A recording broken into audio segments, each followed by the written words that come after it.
All right. Um. Okay. Yeah, we should be coming in. All right. Running this back up. Give me 1 second. I gotta fix everything on the screen. It's Player Talk Radio. Give me 1 second. Uh, really,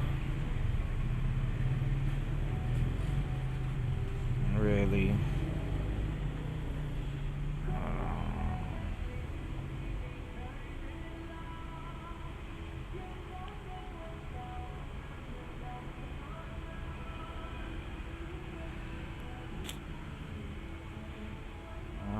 Let's see.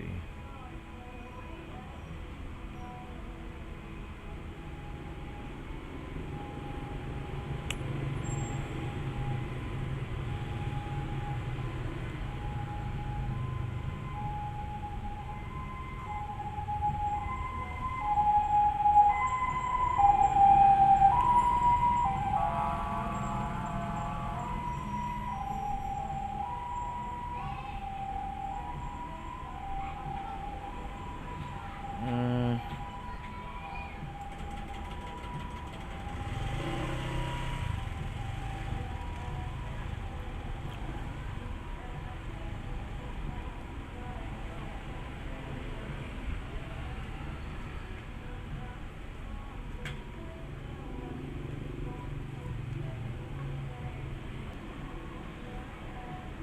all right, hold on. Um, Peace. Shout outs to everybody here. I don't even think y'all can hear me. Put a one in the chat if you guys can hear me. I don't know what's going on with this thing though. As soon as I went live, everything switched.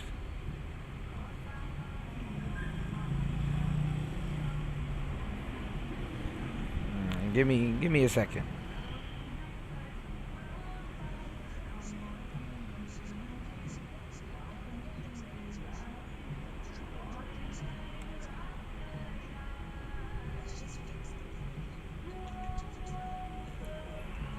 Let me guess. Y'all can't even hear it. Hold up.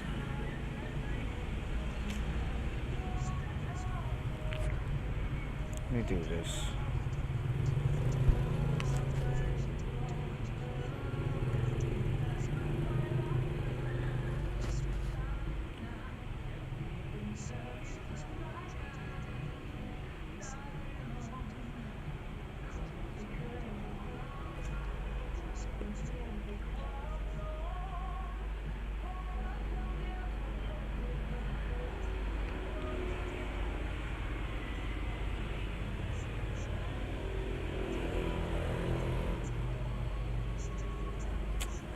I don't know why this thing is acting stupid right now.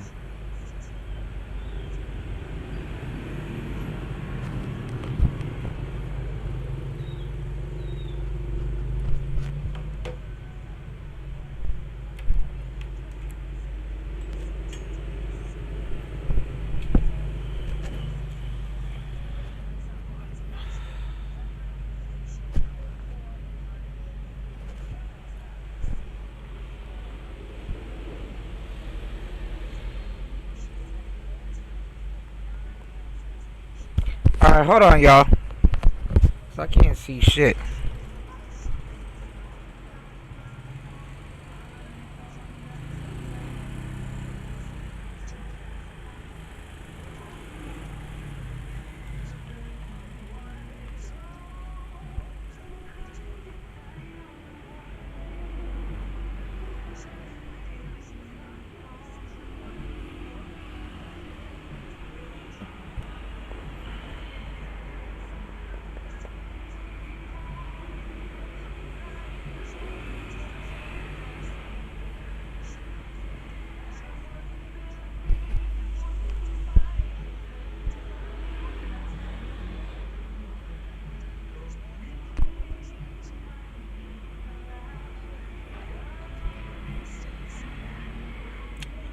What the fuck? Hold on, man. The fucking stream is acting stupid. Hold up. Somebody put a 1 in the chat.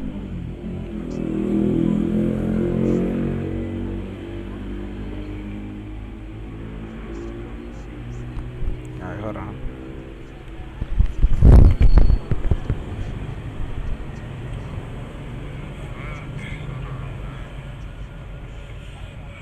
Oh damn, okay. So this shit ain't even y'all not even commenting or saying nothing. Shit, y'all sitting up here just listening to me. Hold up. Lord have mercy. Hold on.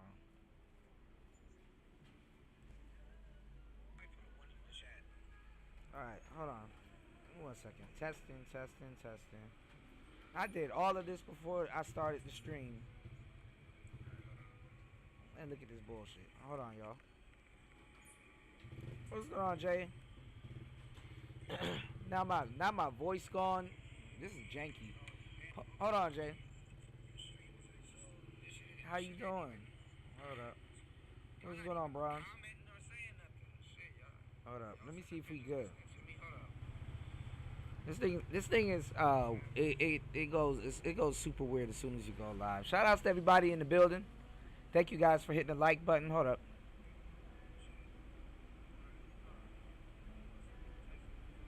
Shout outs to Jay Green in the building. I can't even look. I can't even see the damn volume knob. Okay, we should be good here.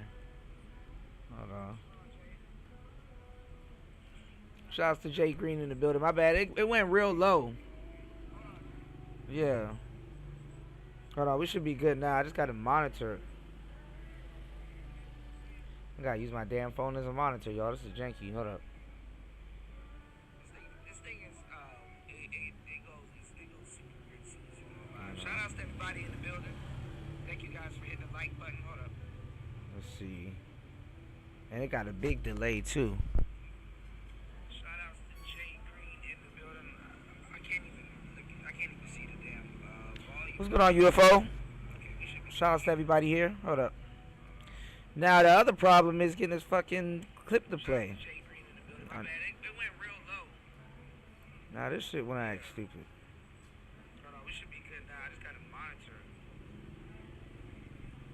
Alright, we should be good. Right here. Hold on. You got set and forget on this thing. Alright, so we should be good right here.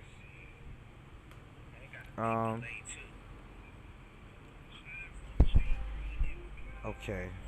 Give me 1 second, y'all. I gotta play Audio Man today.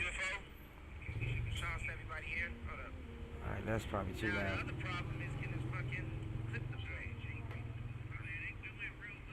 Hold on.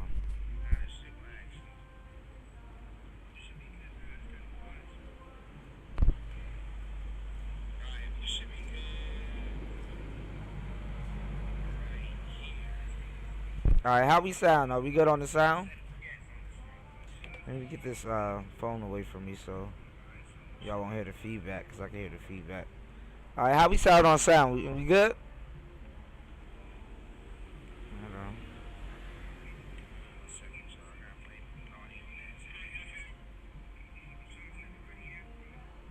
Alright, I don't want to get this latency feedback. I don't know why it's doing this right now. It waited until I went live, y'all.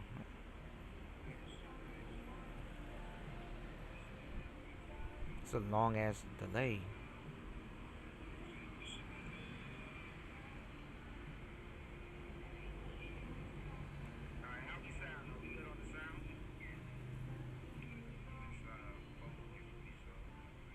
Alright, we should be good.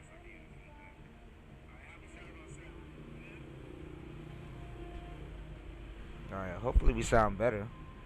Let's go to 6.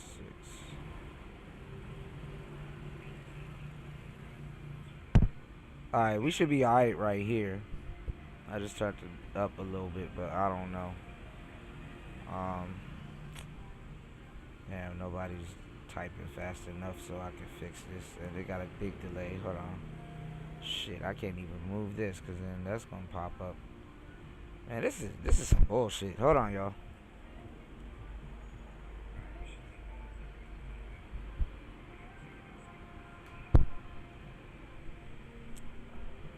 How are we on the sound? Are we doing good?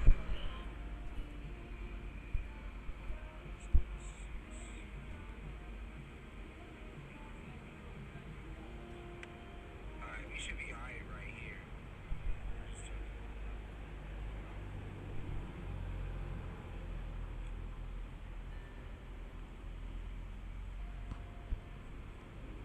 And this thing will not let me. This thing will not let me type in the chat.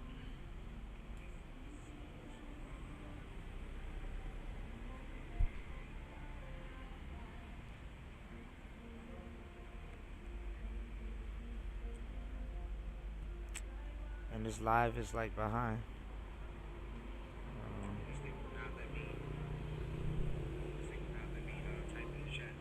Alright, we're still low. Hold on. Alright. This should be alright. I'm not changing this shit again.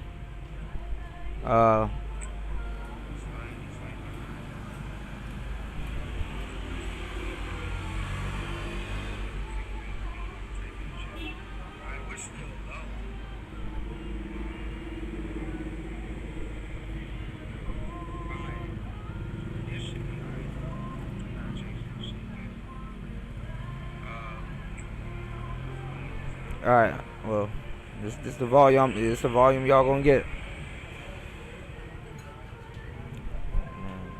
Let me see. Alright, now, why is this thing on mute now all of a sudden?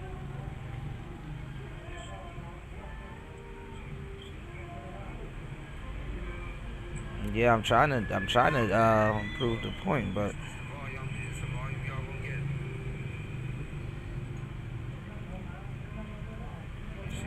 See,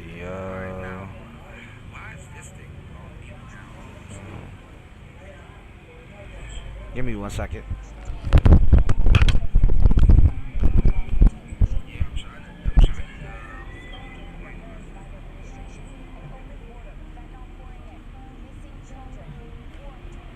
Okay, this is good.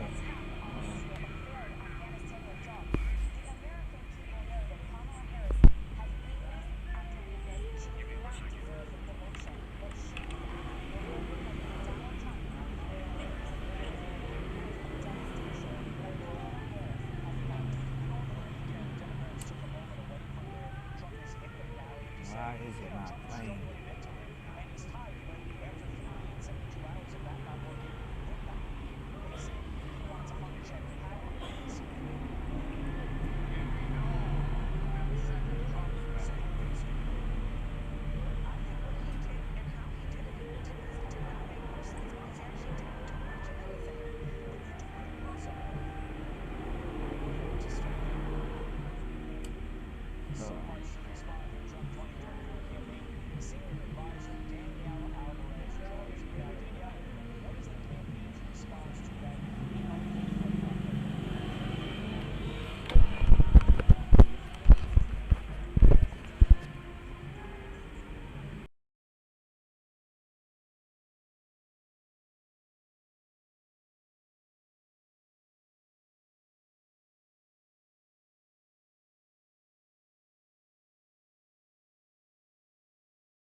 Alright, hold on, y'all. Hold on. I don't know why we can't hear it. Shout outs to Antisocial Socialite Podcast. Thank you so much for dropping the huge $5 on the super chat. Thank you so much. I'm trying to get the damn volume to work. I don't know why I'm getting so much background noise. I don't know why we can't hear it. Shout outs to Antisocial Socialite Podcast. Thank you so much. Man. For dropping the Alright, we're gonna have to what's going on, UFO? I'm trying to get the damn volume working. This shit is not working at all. Hold on. And see, this brings up the chat. Like, what the hell?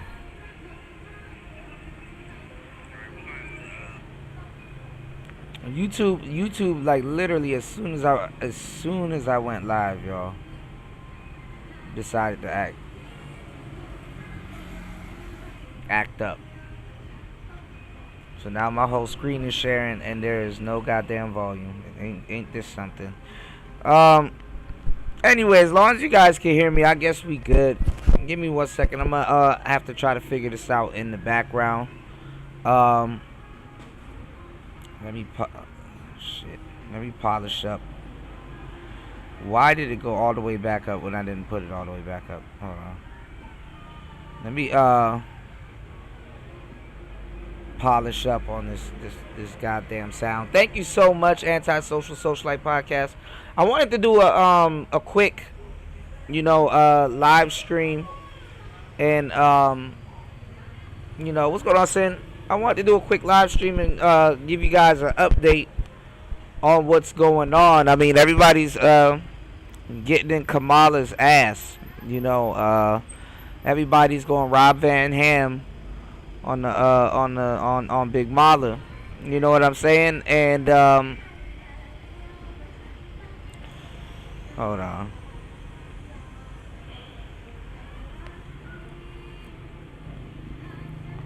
Hopefully you guys can hear me. Hold on. Now, as much as I told this goddamn thing not to let me see. This OBS is acting real crazy today. I never what's going on, Chris G? I have to switch everything over to portrait mode, and I'm gonna have a vertical mode. So I know how to use all the stuff on vertical mode, but now as soon as I get into into live streaming with it in this mode, all the settings have changed. So it's like you damn near gotta now absolutely build the plane while you fly it. Hold on. God damn it, Nightbot. Hold on. Shit. And then now it's not letting me control my chat from here. I'm not gonna keep doing this. Hold on, y'all. Nightbot. Fucking phone acting stupid. Oh Lord.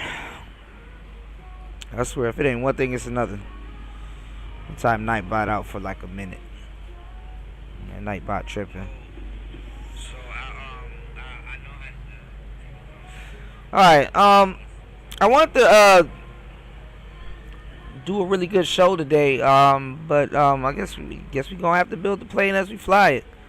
As Kevin Samuel said. Somebody said they're gonna be Kevin for Halloween. I'm like, oh man, y'all just that comfortable disrespecting the dead, huh? That's crazy. But anyway, everybody's going in on Kamala. They're saying that she is losing, this debate. They're saying that a little bit more of what we were saying a couple days ago, or earlier this week, mind you, that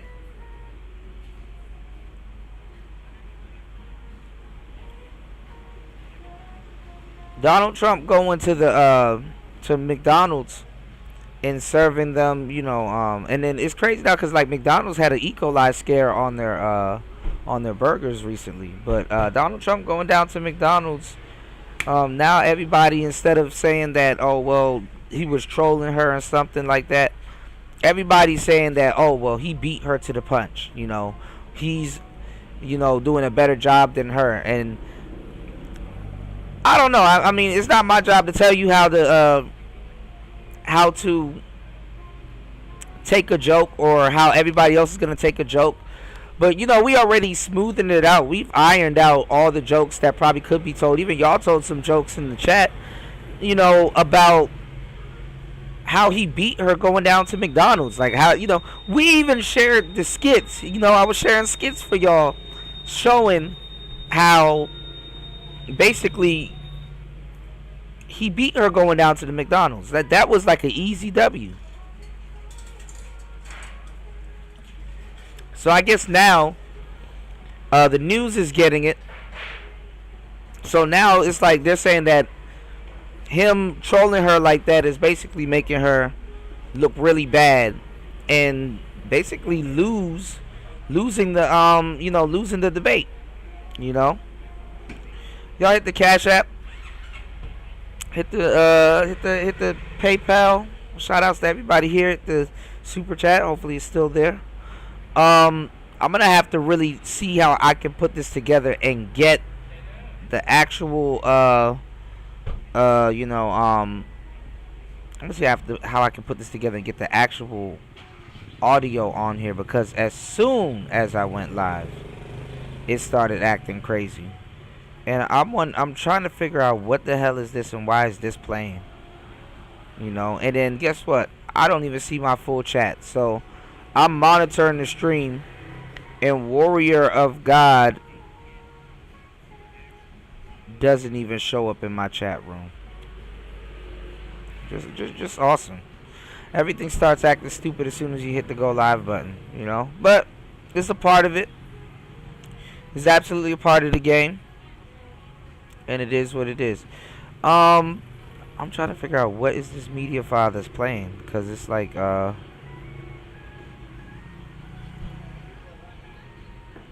if there's a media file playing. All right, hold on. Let's see if that's this. Let's see.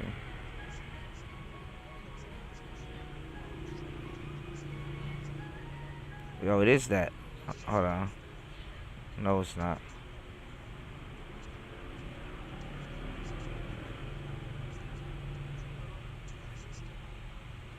Hold on.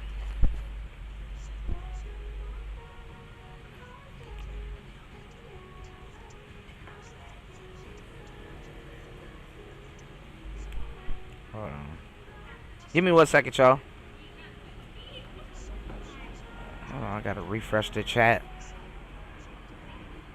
Let me refresh the chat.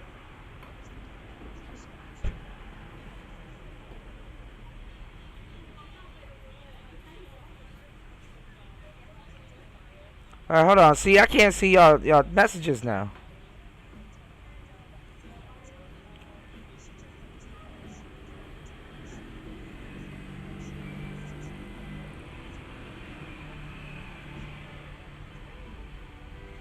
Alright, hold on. Alright, there we go. What's going on, Amma? Why is this shit acting stupid now, though? Like, why did it wait to start acting dumb as soon as I went live?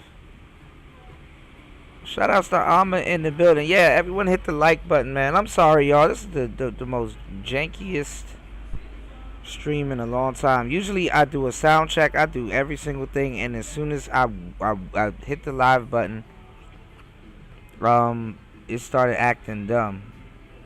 Warrior of God, you've been canceled. God has canceled you.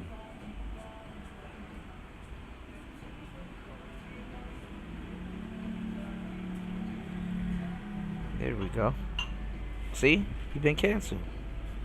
Shout outs to Devin D in the place to be. Hold on, I'm trying to fix the volume. I'm trying to actually get the audio from this window, and this window is acting fucking dumb now. And it waited until I went live.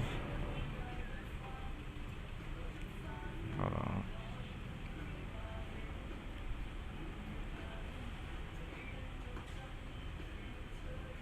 Fucking this is dumb as hell. Streamlabs makes everything overly complicated. And it's not, you know. What the hell is this thing talking about? Audio split. Hold on.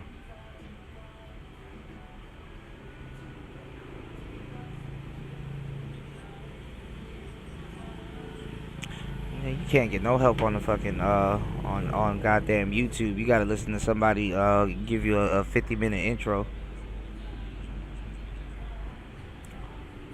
Alright, so the media file on this is still up. Why can't we hear it? Hold on, y'all. Once I get this working, we good to go. I'm not even gonna play around with this stuff. Hold up.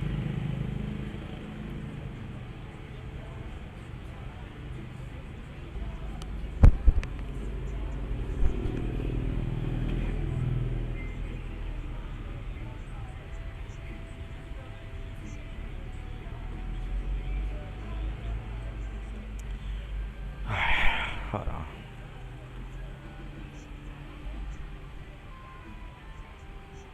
I can hear the audio, but y'all can't hear the audio.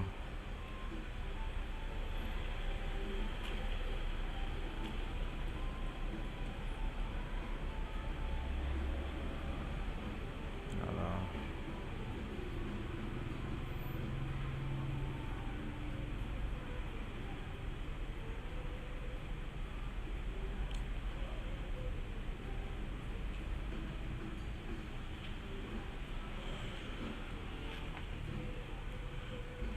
Lord have mercy.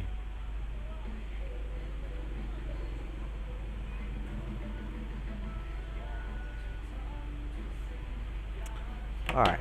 Now this thing's giving me a dumbass answer. Alright, let's do this. Take this off.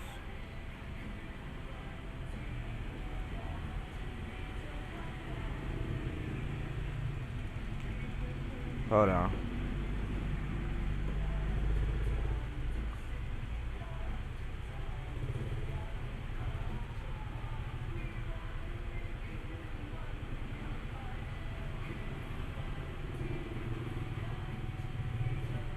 What in the bloody hell? Hold on.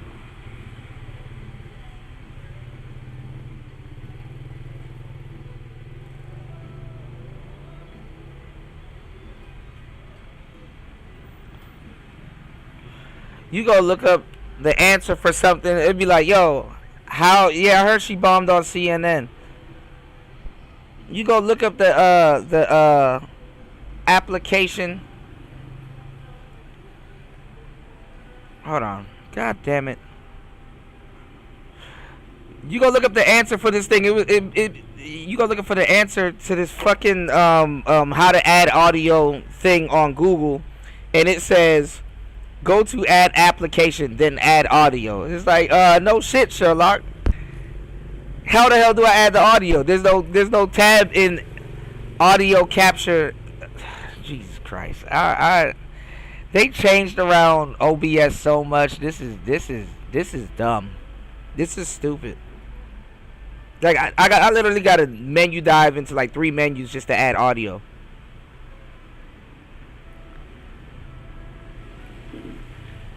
And I can't find it still. Look, I'm looking for it. Hold up. I'm surprised it's not showing y'all on the screen. Lord have mercy. Application audio capture source. Okay. Here we go. Hold on. Y'all have no idea what we gotta go through on the back end. Oh man. Give me 1 second.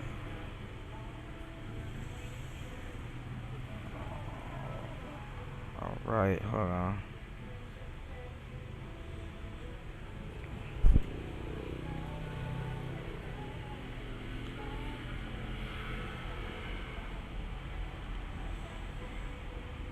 So I gotta add a separate audio source. Let's see.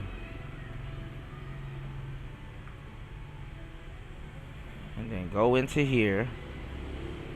Show empty name, show shadow with window. And it doesn't have the option here to play the audio. Let's see if it comes up. Alright, let's play the audio real quick and see if you guys can hear it. Let me know if you guys can hear it.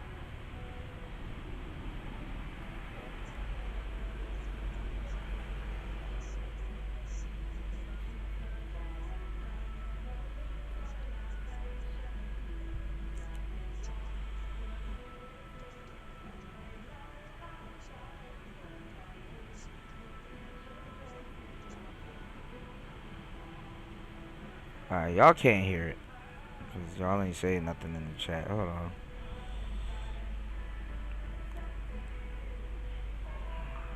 That's what the fuck I said. Add application audio.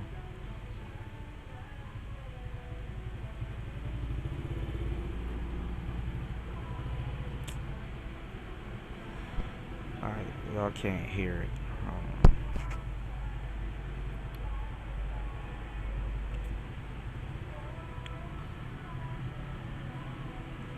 There is no add application audio capture.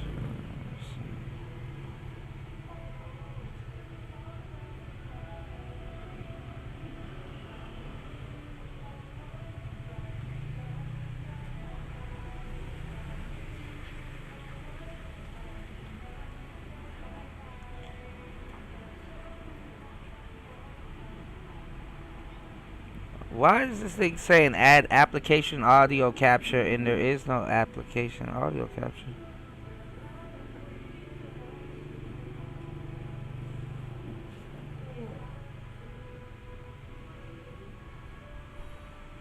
Lord have mercy. Hold on.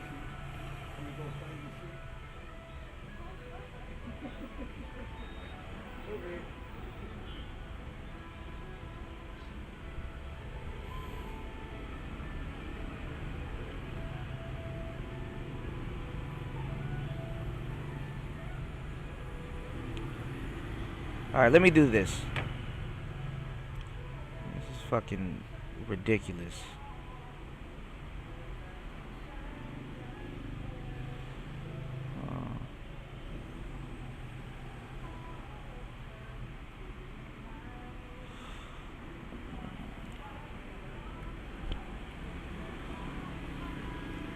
Fucking Streamlabs make everything overly complicated. Hold on.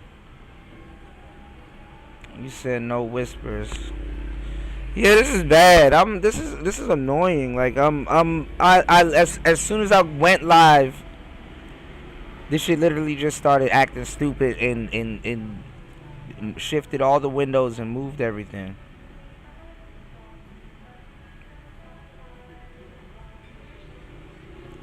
Now it's asking me a dumbass question. Obviously, I want to share the windows that's open. Oh no. Alright. Let's see. What's going on, Larry? Why is it still not working?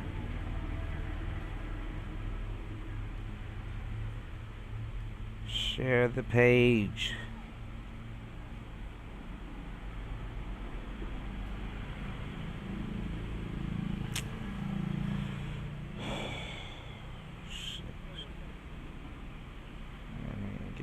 Just wasted time. Hold on, y'all.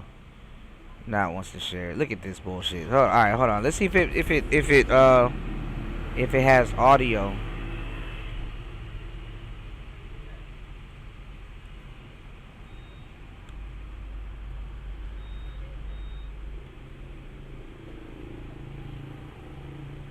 Any day now.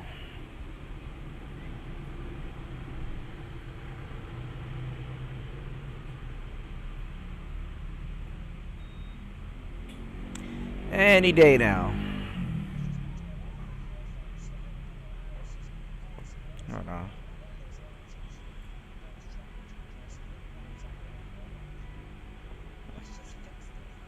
Hold on.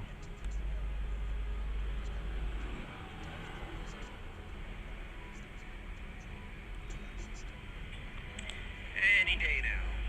And it's still not playing.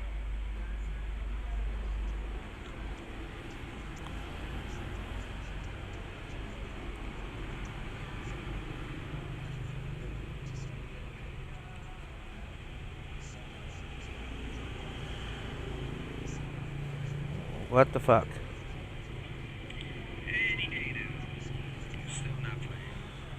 Okay, it says it's right here, and you can see it, but it's not coming up. Y'all can hear it?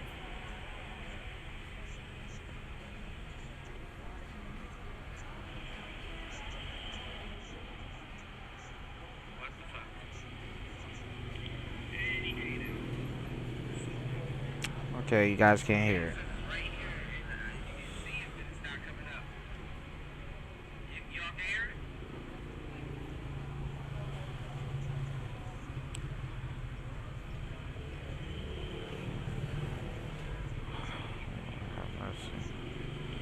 Economy and the chaos that we are seeing at home and abroad, and the reality is that last night on and y'all can't hear CNN, it? she spent more time giving non-answers. She spent more time focused on Donald Trump than the issues that she is responsible, her weakness, her failure, her liberal agenda is responsible for over the last 4 years. To be clear, before we move on, does the campaign, do you think that Kamala Harris, at the end of the day, ultimately wants to build a border wall, or is that just more pandering?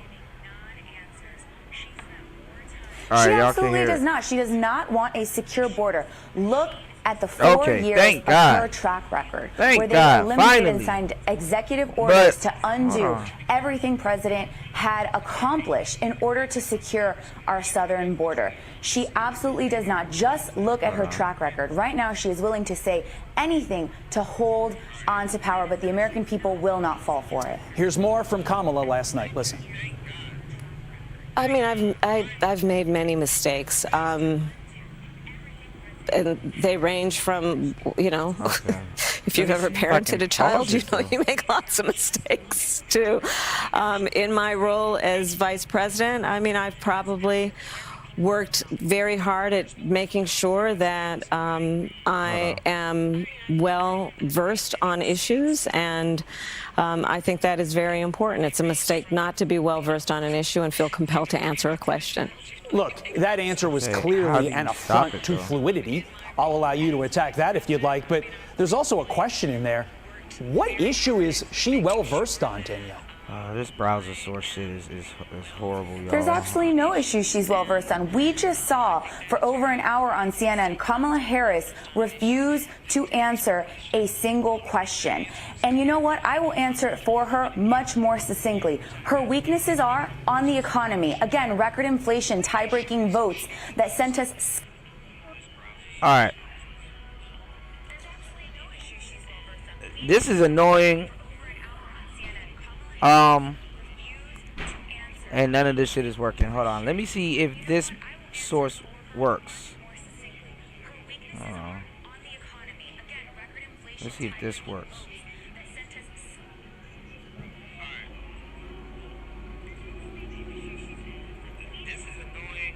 No.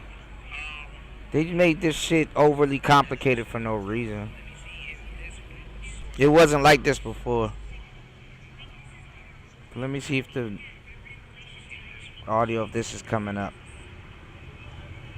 Now it's not coming up.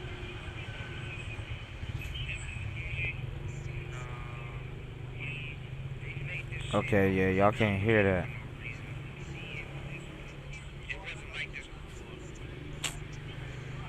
This is fucking gay.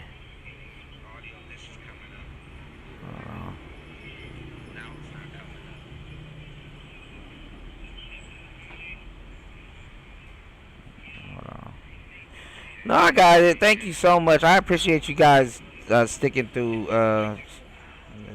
This just fucked the whole show up, because it's like I put the show together, right, y'all. And then imagine the monkey wrench get thrown into it as soon as you go live. You know. What's going on? Good morning, everybody.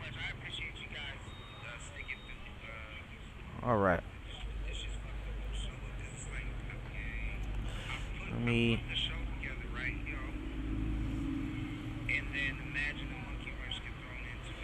So let me see.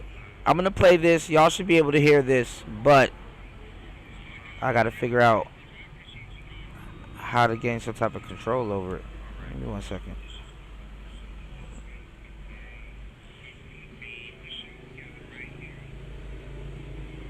Yeah, cause I'm by my phone trying to see if you guys. I gotta see if I can hear you guys, and if you guys can hear what I'm putting out. So my bad. What it's doing is it's catching the latency. You know. They said I'm on both jobs. To understand what Kamala Harris's policy was. Well, along those lines, here she goes trying to address flip-flops on the border wall. Watch. Let's just fix the problem. To fix the problem, you're doing this compromise bill. It does call for $650 million that was earmarked under Trump to actually still go to build the wall. I'm not afraid of good ideas where they occur. So you don't think it's stupid anymore? I think what he did and how he did it did not make much sense because he actually didn't do much of anything. But you do want to build some wall. I want to strengthen our border. So much to respond to Trump 2024 campaign. Senior advisor Danielle Alvarez joins me now. Danielle, what is the campaign's response to that inartful flip-flop right there? You know, in order to fix the problem, voters have to fire Kamala Harris in November. Yesterday, she had an interview with Telemundo, that CNN town hall. She just looked tired. She looked run down. She really looks like she needs to take a break. And that's certainly what the American people want. That open border with millions of illegal immigrants pouring in, millions of fentanyl pouring in. So look. Over 300,000 missing children is squarely borders are Kamala Harris's responsibility. And let's not forget to mention record inflation, our poor economy, and the chaos that we are seeing at home and abroad. And the reality is that last night on CNN, she spent more time giving non-answers. She spent more time focused on Donald Trump than the issues that she is responsible, her weakness, her failure, her liberal agenda is responsible for over the last 4 years. To be clear, before we move on, does the campaign, do you think that Kamala Harris, at the end of the day, ultimately wants to build a border wall, or is that just more pandering? Okay, there we go. She absolutely. Hold on. Did I get it?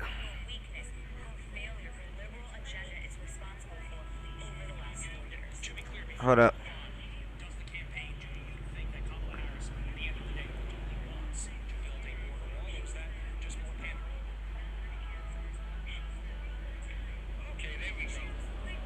All right, there we go. We got it. But I can't even. Oh shit! I can't go back. Fucking thank God. Lord have mercy. All right. This is bad. Shit. Oh Lord. We'll have to private this. Now I gotta check my audio because my audio, I sound scratchy. Even I can hear it. I sound like I'm on a walkie-talkie, y'all. So we're gonna have to do these shows with the goddamn with the MV7. All right. What was I about to say? I'm gonna see if I can get a virtual mixer. I'm gonna set up a virtual mixer or do something and then just run everything from there. Cause sometimes I don't feel like lugging all this equipment, y'all. It is the worst and stuff, you know. And then I get, I like being outside. So you said I sound like I'm on a damn walkie-talkie, right?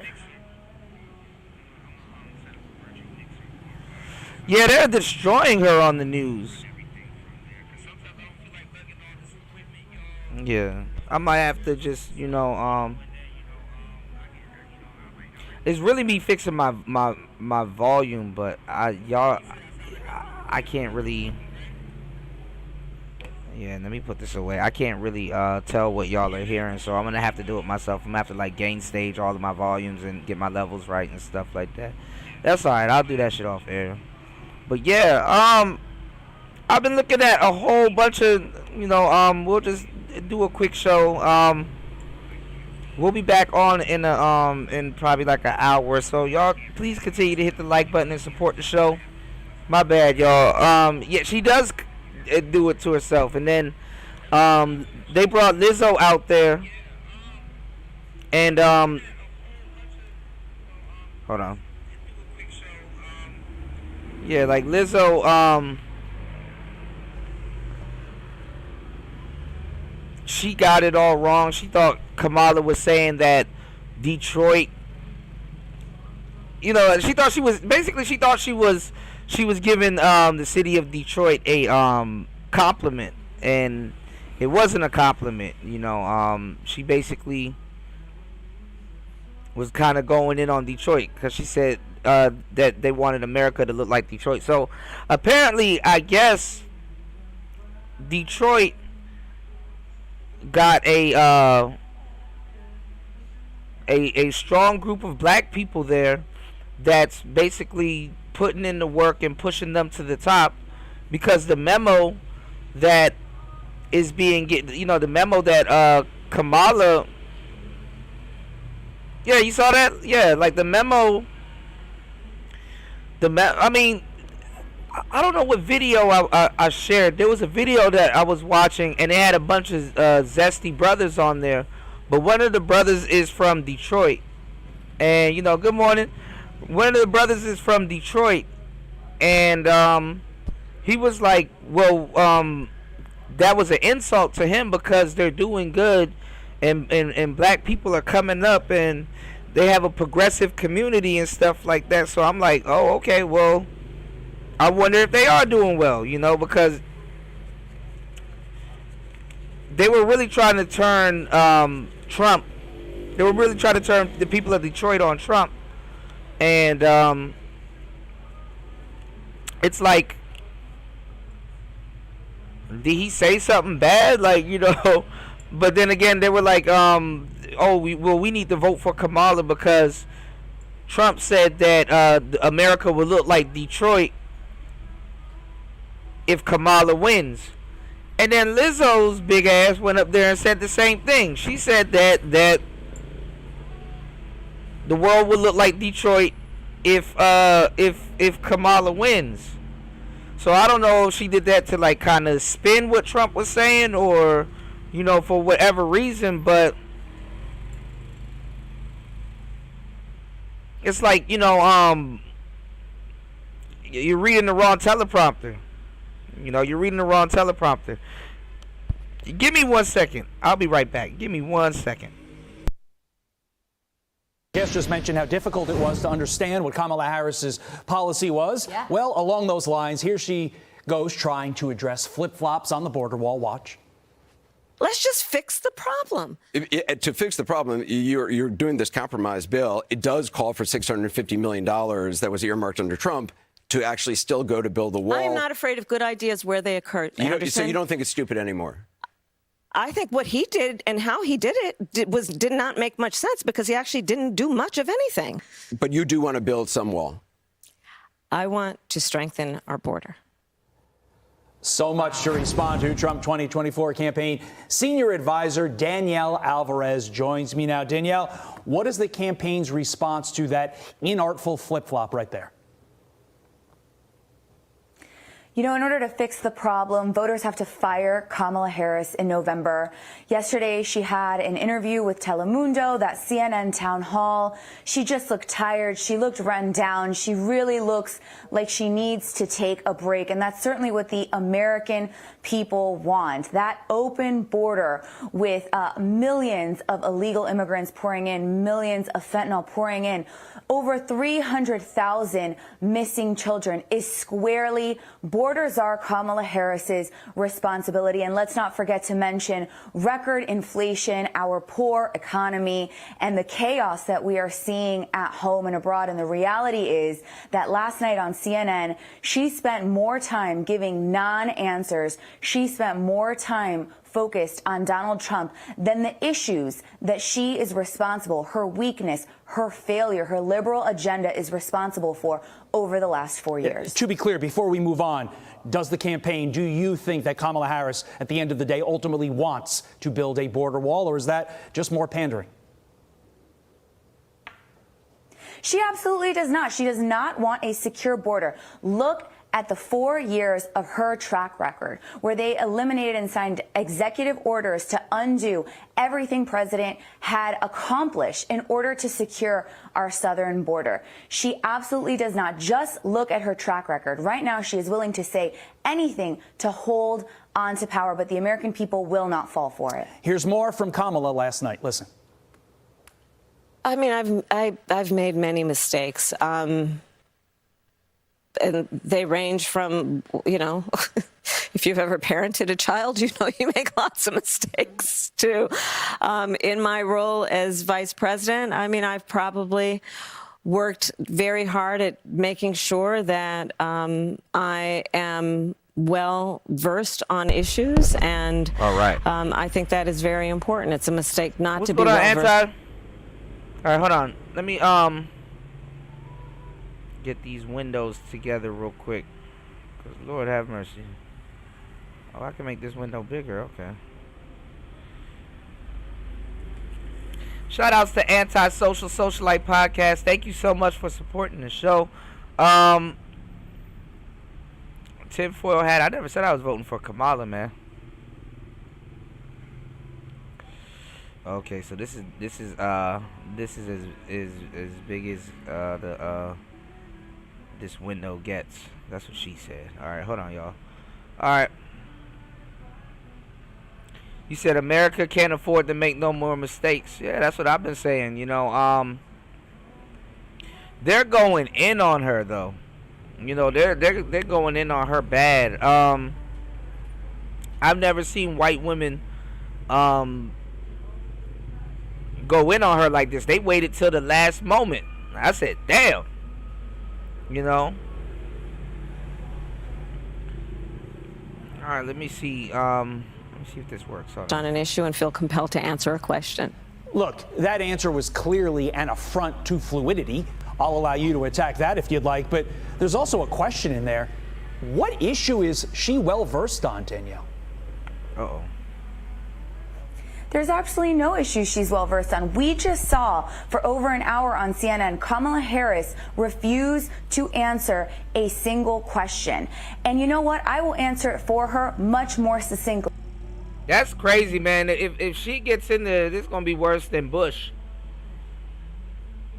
I think they're just spending like the tail end of this election going in on her, which is crazy.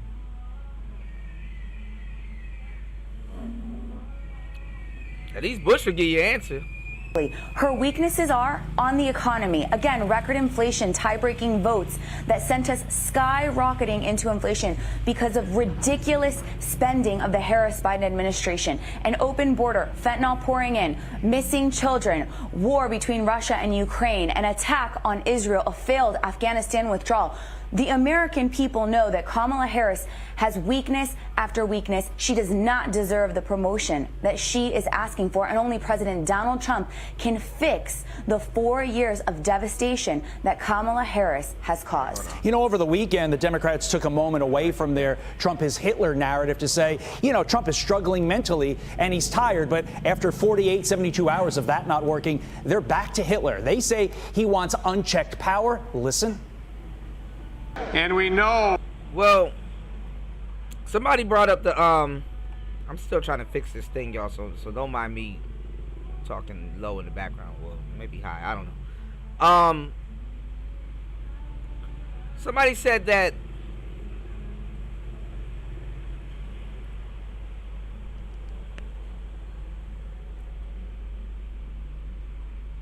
Kamala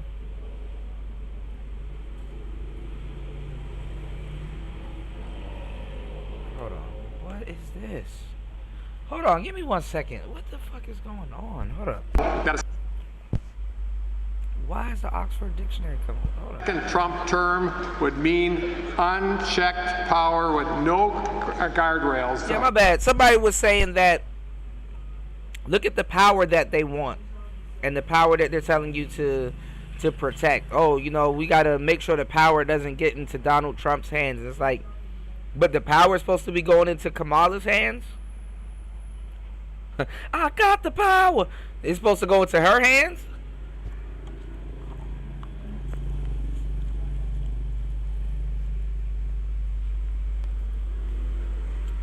That's that's scary. Hold up. John, shut your dumb ass up. I'm trying to figure something out. Let me stop. What's going on, John?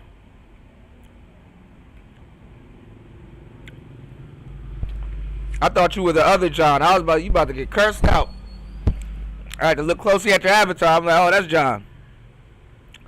About to say, you the other John. Oh man, because I gotta figure out how to utilize this this button on here. All right, so here we go. I figured out how to interact with this thing and use it. It's just giving me hell. So give me 1 second. I'm gonna let this play, so y'all won't have to listen to me talk to myself. Give me 1 second. Oh, oh shit, I can scroll. Okay, cool. Hold them back. That's just.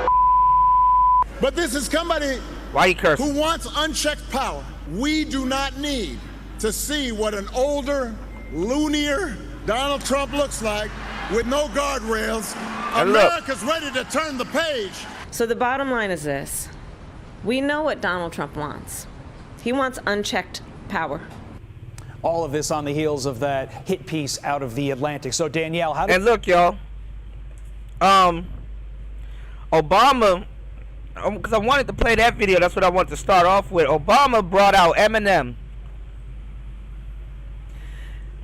And then it was so whack. He gave like the weakest rendition of Eminem's, you know, Lose It verse. It was bad. It was horrible.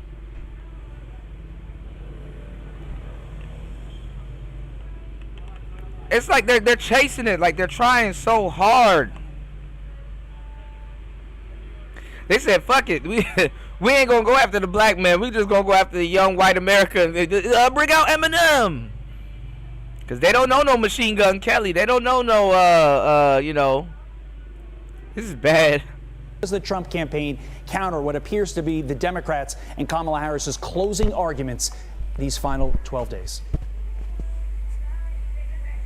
Kamala Harris is focused on Donald Trump, and President Donald J. Trump is focused on the American people.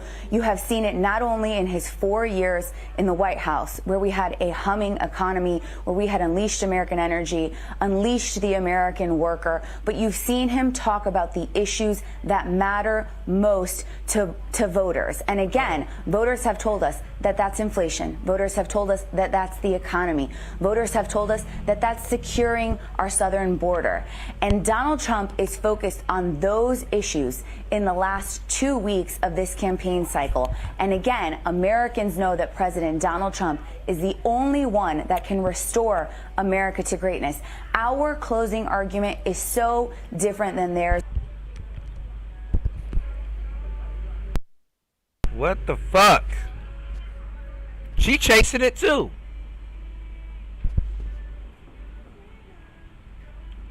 She chasing it too.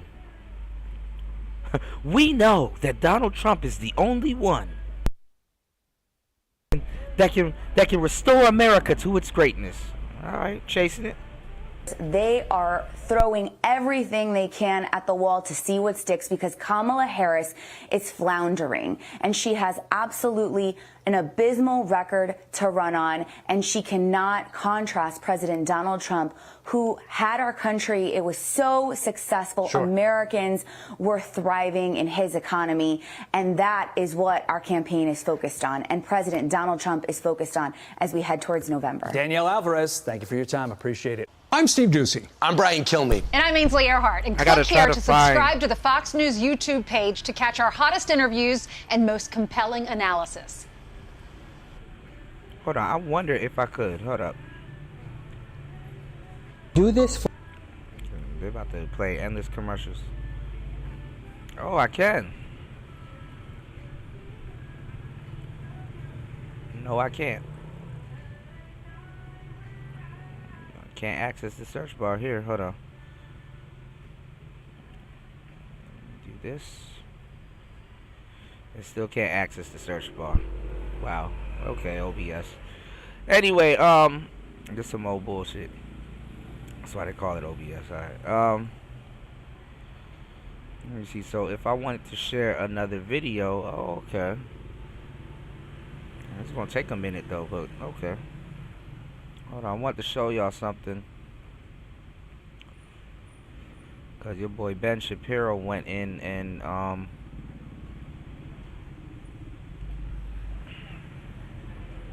alright, y'all. I'm gonna fix this shit offline.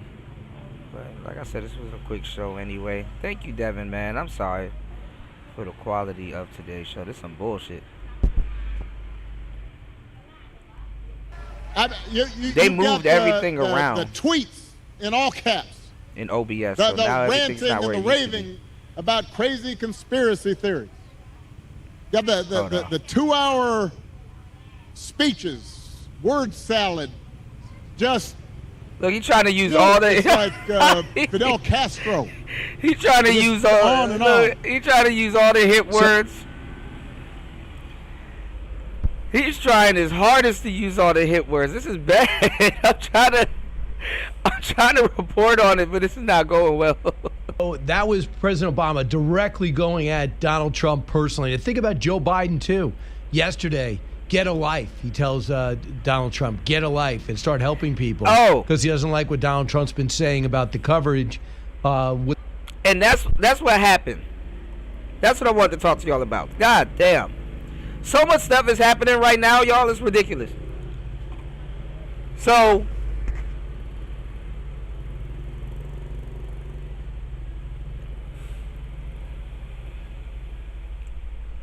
Biden, remember I told y'all, Biden, he's back healed. He's back healthy. So, Biden,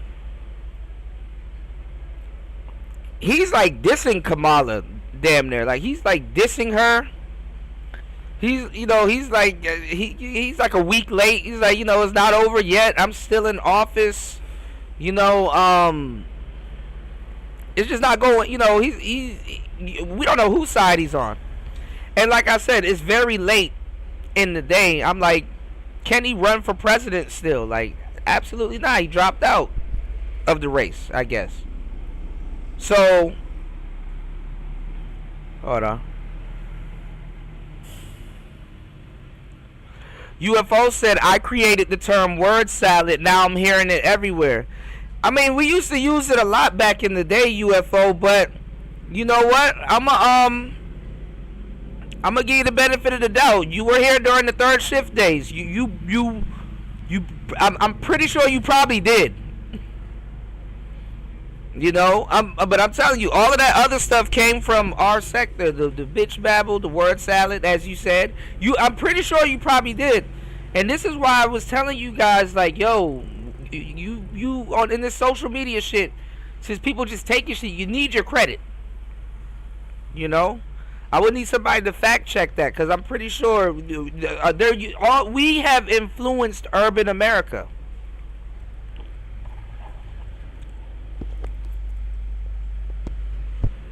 We was there. And when I say we, I'm talking about the manosphere. I'm talking about the audience, the participants in it. We've influenced urban America and the Urban Dictionary. Nobody was using the word simp like that, and bitch babble, and word salad, and just a lot of these urban terms that we're hearing now. All of a sudden, we use it so much, we tend to forget. Like, hey, we actually did that. What's going on, Kite? So yeah, it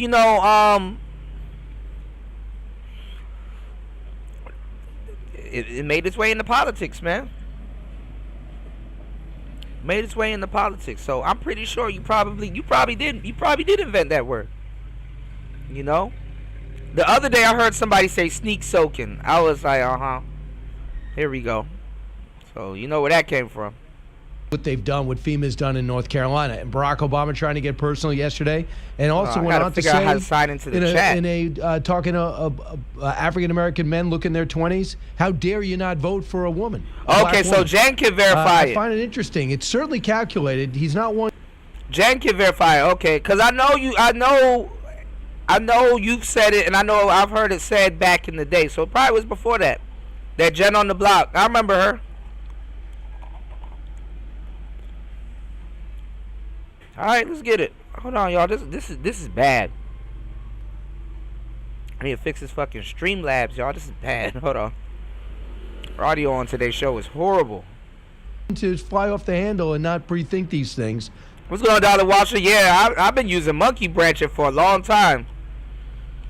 And then I would follow up with saying like Gibbons, like, you know, if y'all go listen to my old videos, that's textbook manosphere vernacular. Shout out to Dollar Washer in the building. Yeah, Alpha, Beta, Sigma, Gamma. Ben Shapiro joins us now, Daily Wire co-founder, host of the Ben Shapiro Show, who just a couple of days ago, I think, interviewed President Trump. Ben, your reaction to Barack Obama's re-entry into the field? I mean, it's a desperation move. When you're calling out Barack Obama at the end of a campaign, for some reason, Democrats have had this bizarre notion that Obama is capable of shifting all the allegiance that people have for him to other candidates. It has never worked. He tried it with Hillary Clinton. He tried it with Biden. He's tried it with Kamala Harris. It's never been transferable. Whatever people like about Barack Obama, it doesn't move over to other candidates, which is why he experienced massive Democratic Party losses across the country while he was president. He lost a bunch of state legislatures, a bunch of governors' houses. He lost the Senate. He lost the House. Right? All of that happened while he was president. But dragging him out and then putting him up there, I actually don't think it helps her very much. He's uniquely charismatic in a way that she is not. It makes people in the Democratic Party long for him, not long for her. And again, this sort of weird approach that he has, where he's ripping on Trump and then claiming that you should vote for Kamala Harris basically because she's a black woman. That is not a pitch. That is not a pitch for why she should actually be president. And by the way, everyone already knows what they think about Donald Trump. How many people out there are undecided about what they think about Donald Trump after 10 years? Are you kidding me? Right. And then he's trying to say now, I'm not going to play and take time away from you, but he said, yeah, the reason why you liked the economy when Trump was president, because that was my economy. Really? So you're taking credit for the 4 years after Donald Trump? Now, Obama been saying that. Obama's trying to say that he set up the economy before Trump got into office. So he basically, he was basically saying that's the economy that he created. So a lot of, I guess he is trying to take credit for why a lot of people said they lived better under Trump. You said disingenuous. After you left office? Right, exactly. So, that last point is actually the right one, Brian, is this logic is so incoherent. So, just to get this straight. Okay, UFO. Is saying basically that if you're the president, then the subsequent president's economic record is yours. Okay, so then how exactly does Joe Biden and Kamala, how do they brag about their economy? I didn't know that. If their economy is so wonderful, shouldn't Donald Trump be able to just say, well, that's actually my economy? That's what Barack Obama just said about Donald Trump's economy. None of it makes any sense. But it's not calculated to make any sense. It's a desperation move. And you're seeing tons of desperation moves. It reeks from the Kamala Harris campaign at this point, not just because she's doing all of these strange podcasts, like Call Her Daddy podcast or the bizarre appearance on The View. These are desperation moves by a campaign that is clearly floundering right now. Yesterday, Michelle Andrews, the co-chair of her campaign, said that they've released an 82-page economic policy plan. I just have a point to make on that one. Okay, any campaign that is relegated to releasing giant binders filled with policy loses. Okay, you remember Mitt Romney in 2012. There's a lot of talk about his giant tax plan, like this huge binder filled with tax plan. He lost. Elizabeth Warren in 2020. Damn. If you have to say to the American people, here's what my boys in the back room put together as a policy, the American people don't want to hear it. Right, that's true, Dollar Washer, and we got them doing it in person. Because they definitely wasn't doing it in person. Especially during COVID.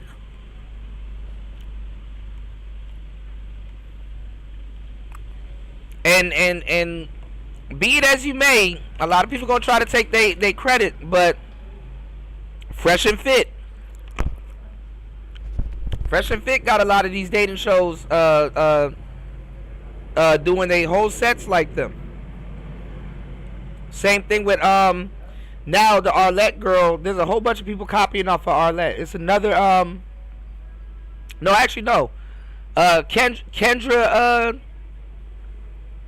Kendra G. There's another woman right now copying Kendra G. But where did Kendra G get it from? Kevin Samuels.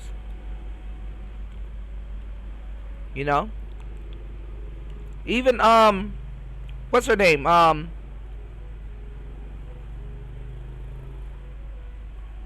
What's her name? God damn it! I'm seeing her face. The girl that dates Gilbert Arenas now. Damn it, that's my girl, and I forgot her goddamn name.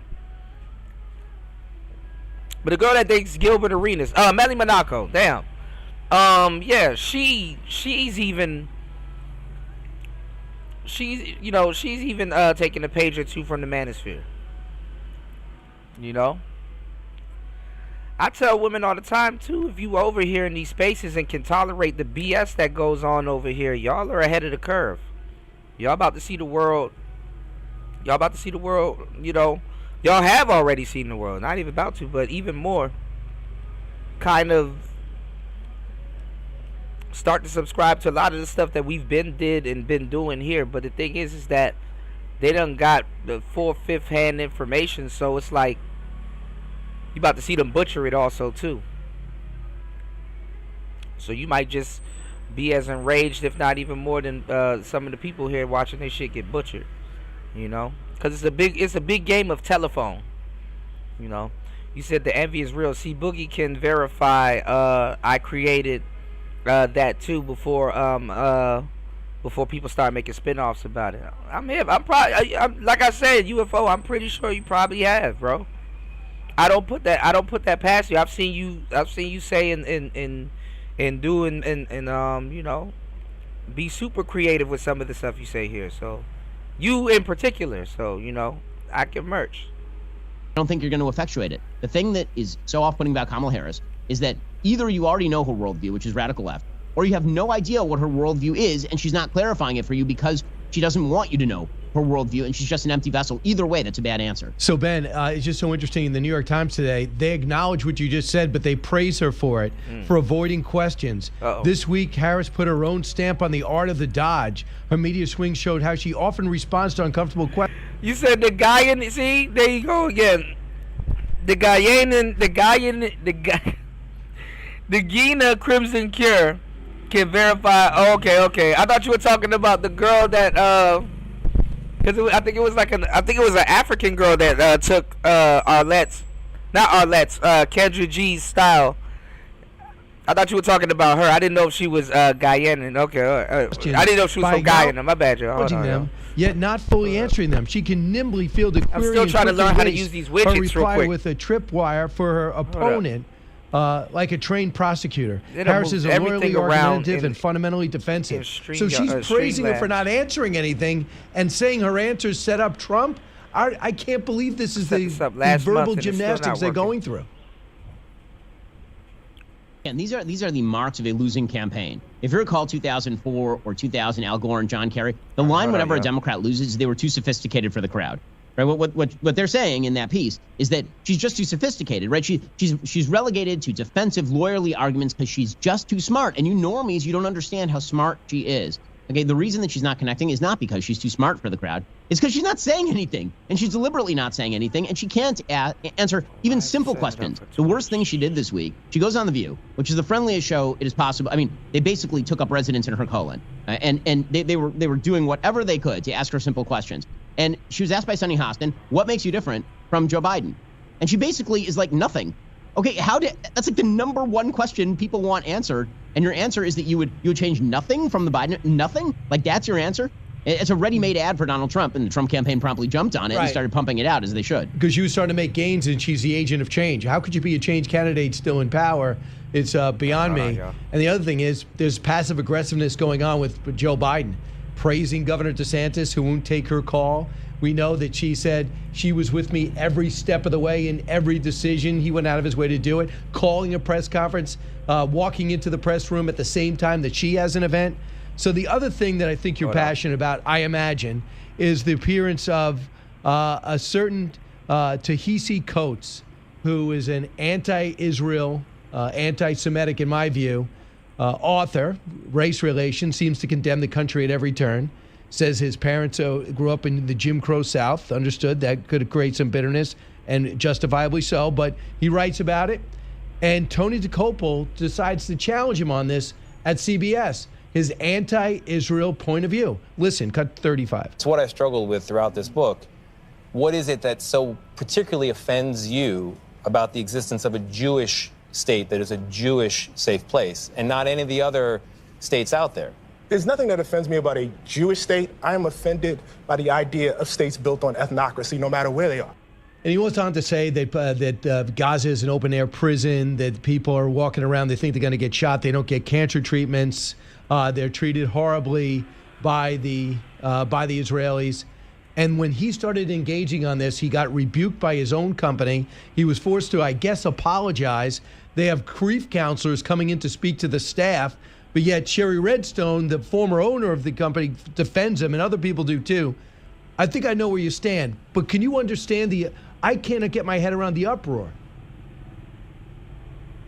Okay, so here's the thing. Ta-Nehisi Coates, he's not just wrong, he's actually quite evil. And he's been evil since 2014, 2015 when he became prominent. And the entire left decided to shower him with champagne and diamonds for it. He was writing pieces in 2014, 2015, boiling down all of America into the conflict between black and white, suggesting that white is an oppressor class, black is an oppressed class. And he says in his very famous book, Between the World and Me, that he literally felt nothing as police and firefighters burned to death on 9/11 because they were just representatives of the white overclass. He literally says this kind of stuff in 2014, 2015. He takes that very simplistic view, which is wrong in America, it's wrong across the board, and then he applies it to a very complex conflict like Israel and the Palestinians after visiting there for 2 weeks. And then he comes back, and he actually did an interview with Trevor Noah, who's similarly execrable, in which he actually said that if he were a Gazan, he's not sure he could have stopped himself from crossing the border into Israel and engaging in rape and slaughter. He said that. Okay, so the CBS interview, Tony Dokapil asks him a very simple, he says, listen, your book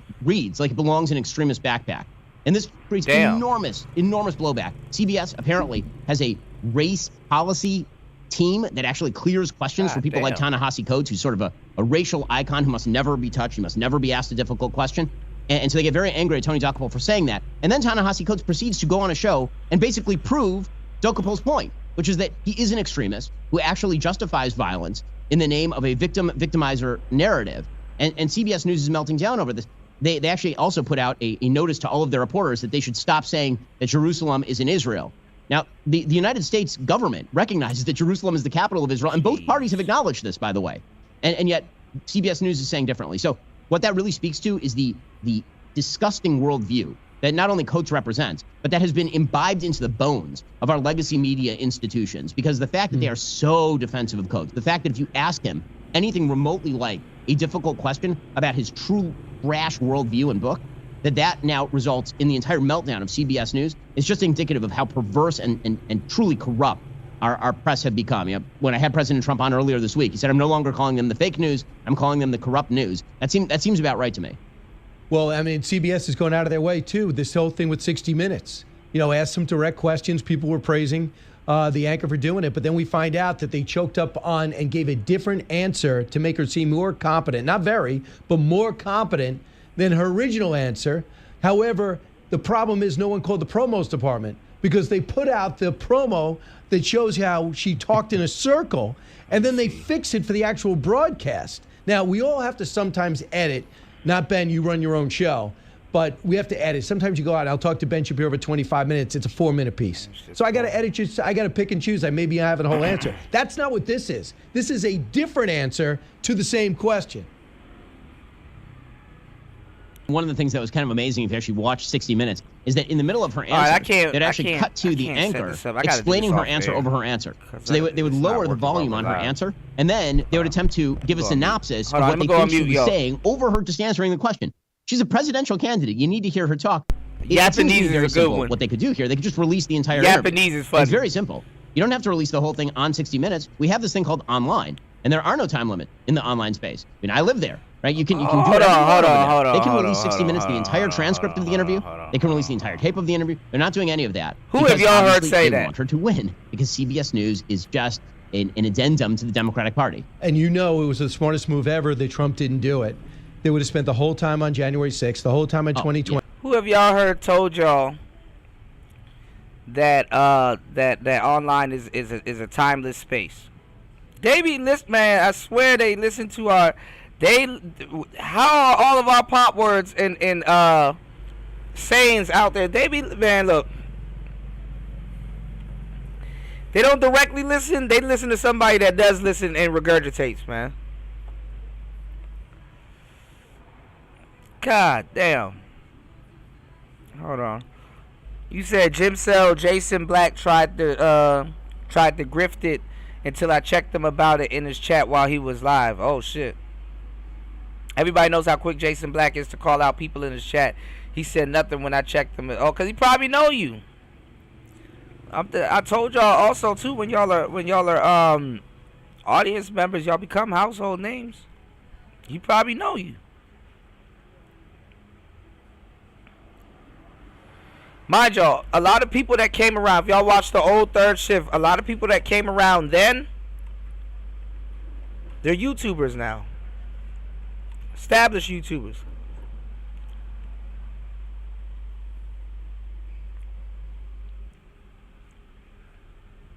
They were household names. Alright, give me 1 second. I can't I can't find this thing that I'm looking for. OBS is bad, bro. I need them to go back to the old one. Actually, Streamlabs OBS is bad. If y'all about to start a channel, hold off on now it won't let me interact. Lord have mercy. Interact. There we go. Thank you. And this would not even have made news. It would have been all about what Trump said, nothing about what she said. Instead, they took their shots and said he said. Yeah, I haven't listened to him. I want to, though. He's already done it multiple times. With all that's going on politically. And the whole thing with Leslie Stoll is 100% right. She had no idea they spied on his campaign. Hit the like button, no idea the laptop was real. Fix this thing, the one with that 51 intel agents were against it. She was just oblivious. So until he gets an apology, he wouldn't do it. Just back to the original. We have the CBS person in charge of news gathering explaining where Tony went wrong. Who, by the way, I never met him. Cut 37. Many of you have reached out to express concerns over recent reporting, specifically about the CBS Mornings Coates interview from last week, as well as comments made coming out of some of our correspondents reporting. I want to thank every single one who reached out for your honesty, your transparency, and your commitment. So I want to address three things. Number one, after a review of our coverage, including the interview, it's clear there are times we have not met our editorial standards. And you got it. Final thought on this?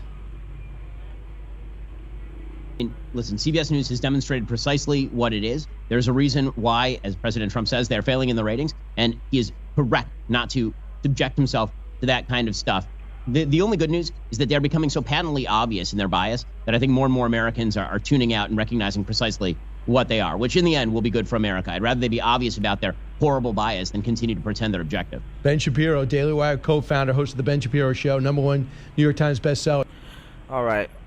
Yeah, I'm gonna get this together.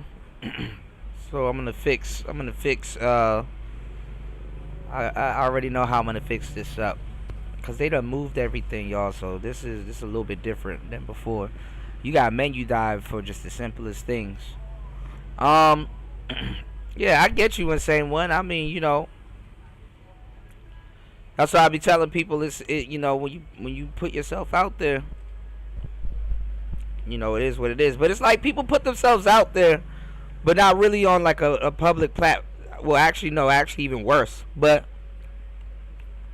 you know, people out there on social media, but YouTube is a different beast. I guess platforms where you can say content is created, but then again, you can't, because, you know, they create content on Facebook. They create content, you know. And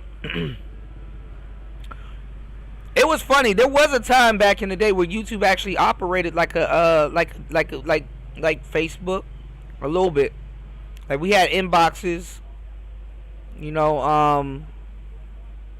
and some other stuff. And I think now they got a feature now that's coming where you can share memes and GIFs and stuff like that under people's videos, which I said it should have been happened. You know, YouTube is like ahead, but it's behind, you know. But then again, I get it, because it's like, if they add too much features, then it's like, oh, this is like Instagram. And they add too less features, oh, this is like... So they gotta put their own little spin on it before they put it out. You created the term ancestral blackface on Dr. Thunder's show, describing Kamala. He can verify it. Candace Owens used it yesterday in in the thumbnail of the show. Look it up. You can shit. You I heard you can. Now I don't know if you want to do that, cause it look like she fucking people's lives up. But you can you can make a quarrel over a thumbnail. But like a lot of people that don't really create that much in these spaces, you know, they'll tell you wrong for wanting your props. You know, you wrong for wanting your your props for saying, hey, I created that. I got cursed out. I got cursed out for my for one of my props. So good luck. What's going on, War Master? Yeah, I'm using Streamlabs. I said, let me dive back into OBS. They moved everything. I might just have to use regular OBS. One man said vertical is still weird, just like people who have Xbox but won't play it. I gotta get you on this Mobile Legends, man. Telling you, I screen grabbed the game that I played the other day. I'm like, oh, this the one right here. This the one. I didn't think it was that serious, man. Yo, they have a big ass tournament. They had a tournament going on here at the mall, and people just sit down and be playing. But they got this big ass tournament being streamed like right now as we speak on YouTube. I gotta check it out after I'm done studying. War Master says nope. Phone gaming is the future, y'all. Phone gaming is the future, but we got most of the show set up. The next show should be better. I don't know. As soon as I went live on here, y'all, it just got horrible. It just got horrible. For some odd reason. As soon as I pressed the live button, it turned bad. Let's see if we can check out one more clip real quick. It threw all my segments off. It threw all my clips off. Hold on, let me see. Hold on, let me skip to live. Let me see what y'all display looks like. Oh, okay.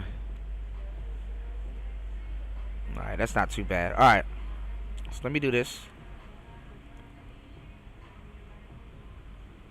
You say it's not a quarrel or a desire for recognition. It's just exposing how unoriginal most of these people really are. I've been saying the same thing, man.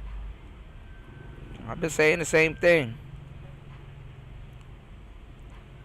Yeah, word salad, that's gonna be a hard one to fight, but I know. I mean, I wouldn't put it past you. Like I said, we've created so much terms here. It just takes a no name to say, hey, he didn't do that.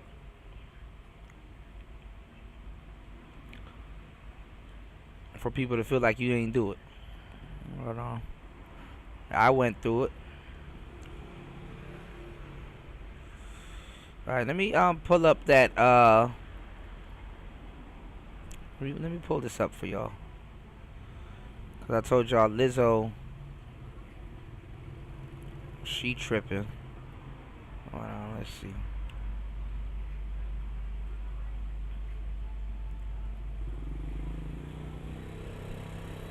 Alright. Shout outs to everybody here. You said double nope. The feature is PC. They play it on PC. But I think they hacked the mobile servers, so guess what? That just defeats the whole purpose of calling it Mobile Legends. Because I cannot find a way to get it on Apple. So I guess it's a PC thing, but then it goes back to what you've been saying this whole time. Now, hold on, y'all. Now this thing wants to act stupid. So let me cancel this out. Hold on. And that other page is still there, and I got rid of it, and it's still... Here we go. Alright, let me see.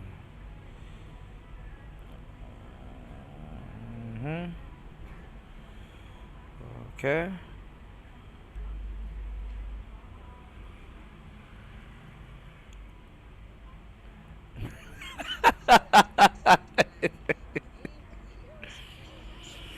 Hold on, y'all. Say no to crowd.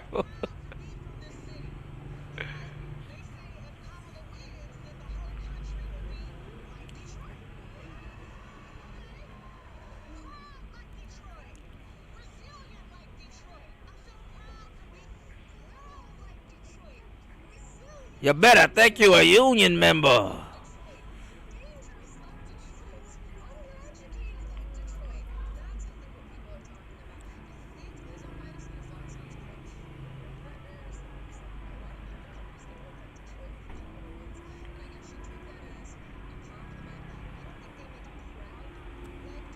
She reading off a teleprompter also. I'm gonna tell y'all this. Anything dealing with Kamala, assume it's being read off a teleprompter. The volume's crazy? God damn. Hold on, y'all. Hold on.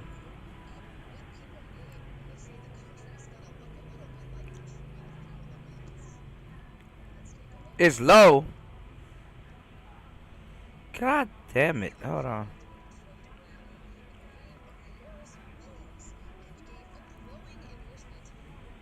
What the fuck? Hold on. Lord have mercy. On the video, it says it's up though. I'm looking at the volume. Hold on.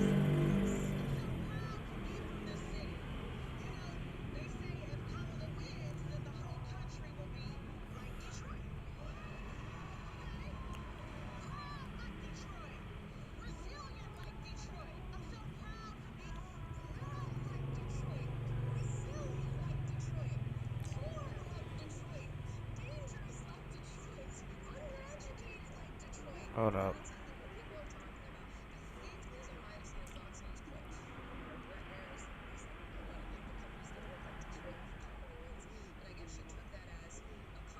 Hold up.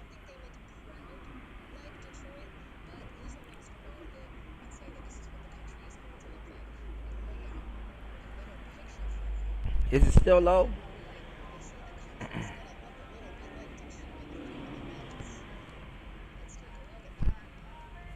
Hold on.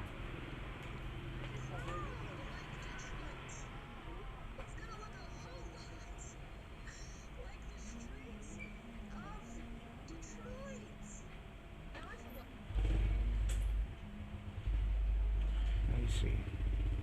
Can y'all hear it? Or is it? Man, this is fucked up. Hold on. It's still low. What the fuck?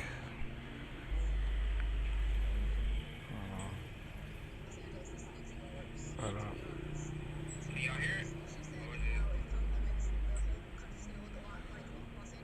It says it's up. It's in the red, actually.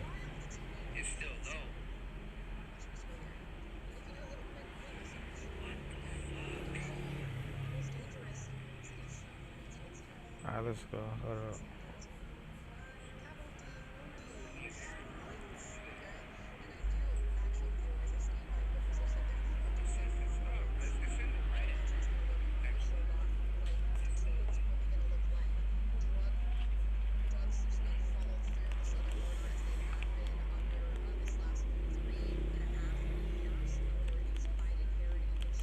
Uh-oh.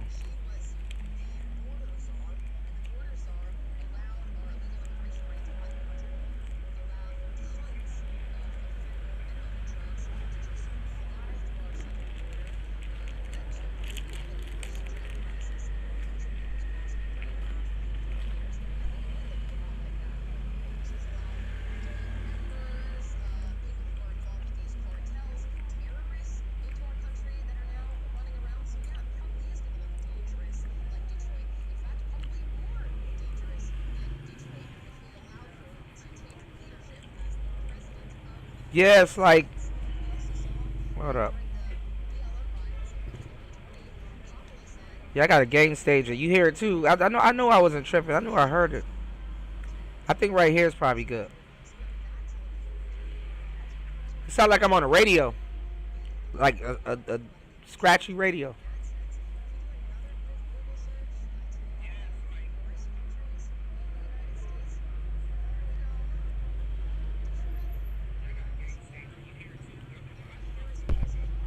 Right.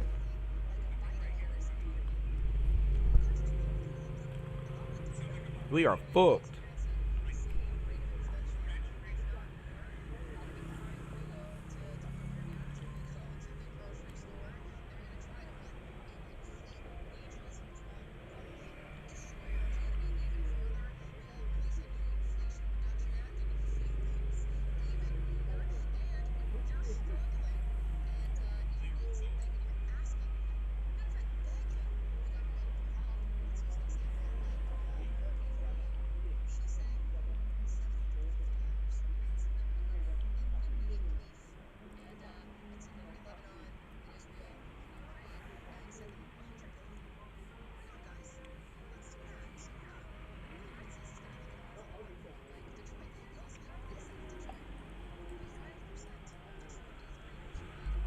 Man.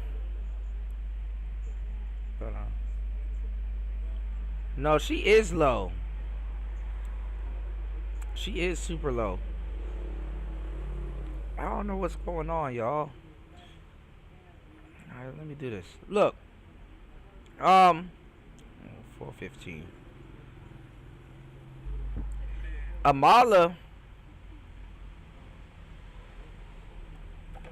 Amala is damn, she said fuck the K. Amala is going in on Kamala, and I think she got the green light because she saw what Candace did. You know, she saw what Candace did, and it's like, shit, if Candace could do it, that's cold-blooded, man.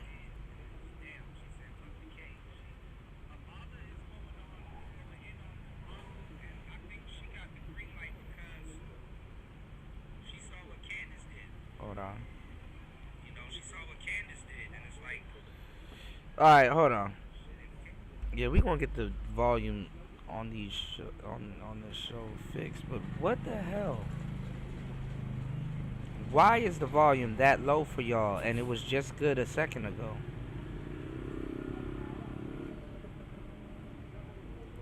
Let me do this.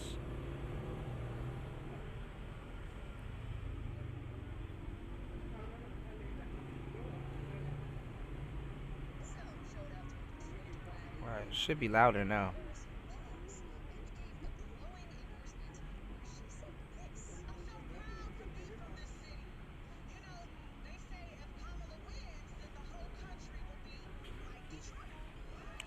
Poor Lizzo, and she said it so confidently.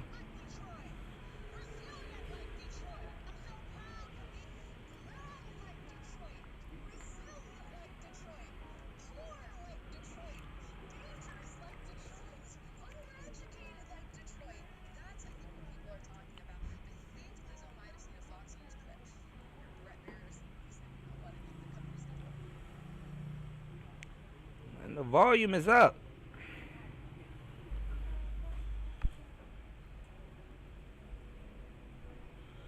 Oh, shout outs to Sheed. Sheed is live. Alright, look. This is bad. OBS. Oh, bullshit. Hold on.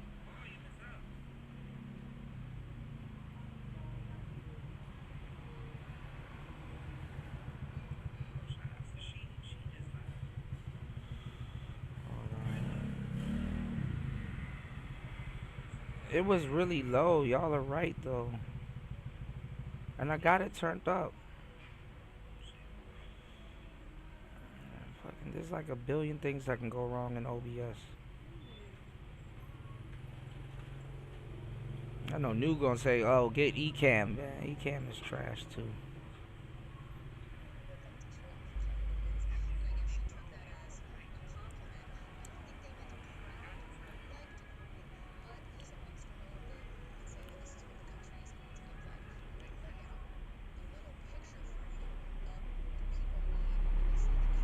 Oh, hold on. Let me do this.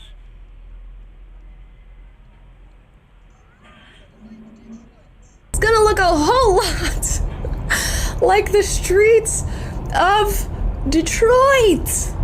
Now, I'm from Los Angeles. This looks even worse, to be honest. To be honest, if she said, you know, if Kamala wins, the whole country's gonna look a lot like Los Angeles, I'd be like, okay, well, it's better than Detroit. That's wild to me. So I don't know what she thought she was doing there. But if you do a little quick Google search, okay, into the most dangerous cities in the United States, what's there at number 2? Capital D, Detroit, okay? And I do actually theorize, I stand by what Lizzo said there. I do think if Kamala wins, our country is gonna look a whole lot like Detroit. It's probably gonna look like drugs just being funneled through the southern border as they have been under this last 3.5 years under this Biden-Harris administration, where she was the border czar, and the border czar allowed our illegal immigration rate to quadruple, allowed tons of fentanyl and other drugs to just fly through our southern border, led to an even worse drug. All right, for me to get it to work, I gotta fucking menu dive again into the audio settings and have to make sure that it's on so both of us can hear it, and like it should be on automatically, but now I gotta do a whole nother side of menu diving. This is bad. All right, let me play this and get up out of here. Y'all hit the like button. This ruined the show today, so we're gonna go live again. I guess we got it working to a certain degree. All right, I appreciate everybody here. Y'all hit the like button, support the show. It's finished. Crisis in our country these past 3.5, 4 years, I think it would look a lot like that.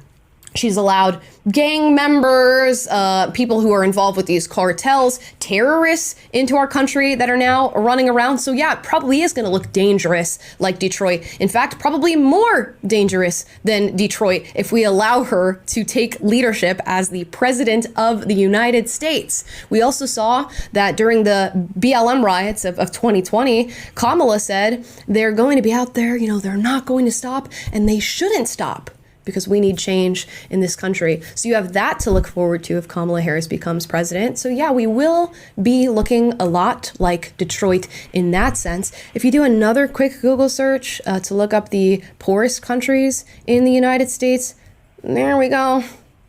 Poorest Detroit. Countries. So yeah. There's countries in the United States.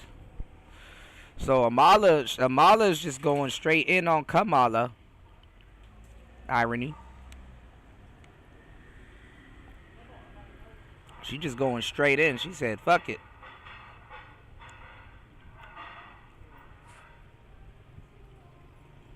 She just said, fuck it. Let's go. Under a Harris-Walz economy, if it's anything like a Biden-Harris economy, say something in the chat. the country's probably going to look like a lot like Detroit. We're going to be experiencing the same rate of inflation. All right. And mind you, when Amala first came to YouTube, she was a feminist. She's a feminist.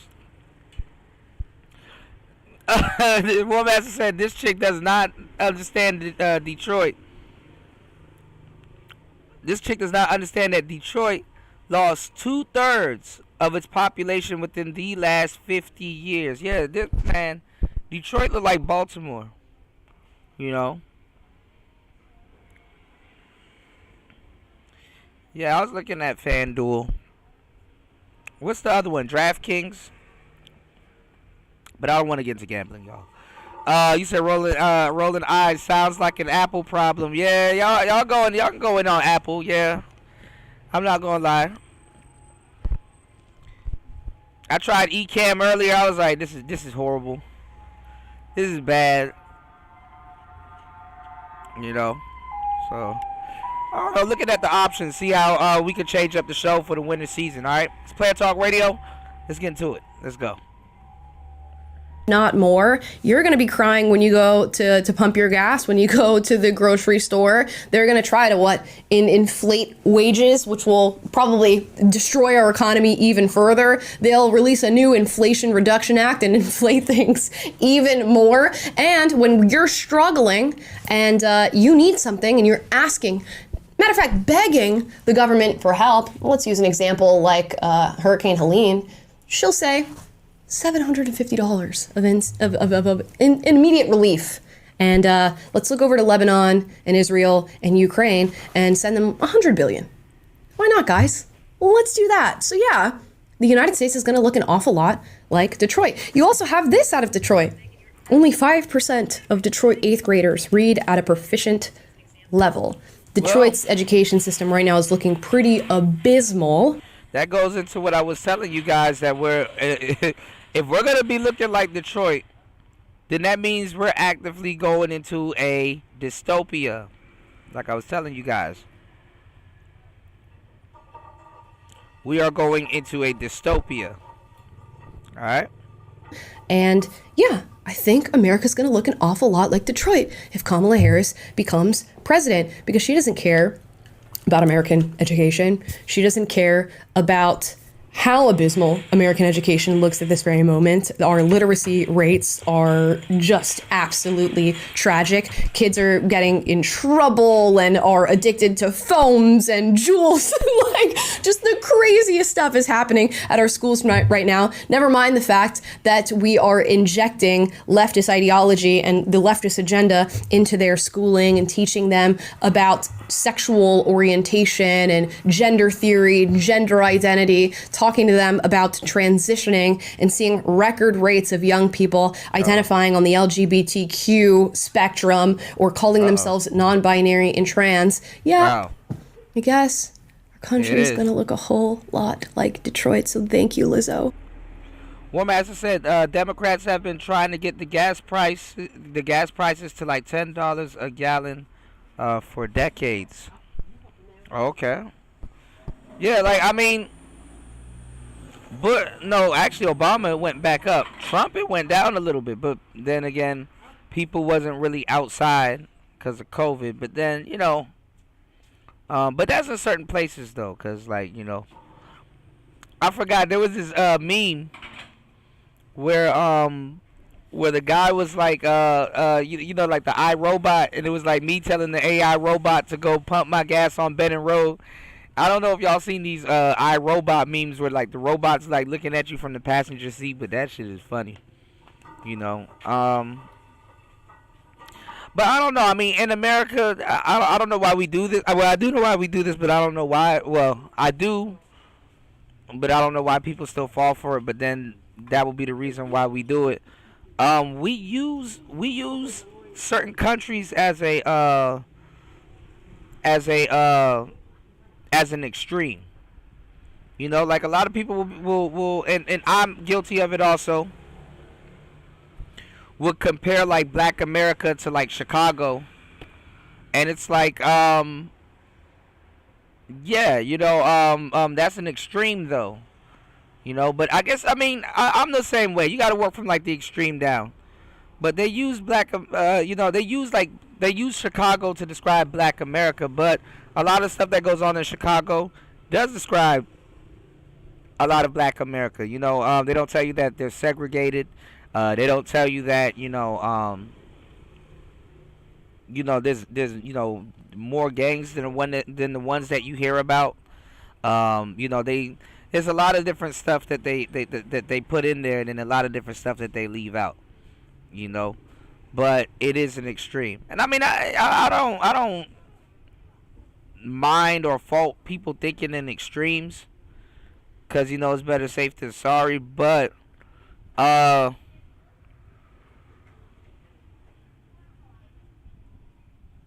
it's bad, you know. I don't know. I don't know. Basically, in but so many words, I'm still telling you guys, just basically take what you hear with a grain of salt or a pillar. You know, it's up to you. For that enlightening bit of commentary and what you thought was a wonderful endorsement of Kamala Harris. We were talking about this a little before, like. But what I'm saying is that What I'm saying is that though, like Detroit. What I'm saying is that there's certain instances where you just don't use the extreme as the extreme wouldn't explain the severity of the topic or what's being discussed. So yeah, you want to use an extreme to get your point across, but I guess from Lizzo, is it more ignorance of this fact or probably some kind of pandering as well, or some combination of the two? You said Detroit's an extreme. California is a much better example. Gas prices are through the roof. Issues. Yeah. Actually, that's a good one. I would say California is probably a poster boy example for it. California is not a bad example. And the stats speak for themselves. You laid out a bunch. I pulled up a few more here on Detroit. The third highest murder rate in the country. Yeah, but see, that's the thing though, Kevin. New York is crowded. Detroit is still a little spread out. Memphis is like concentrations where it's crowded. New Orleans is crowded, sort of. It's crowded for the South.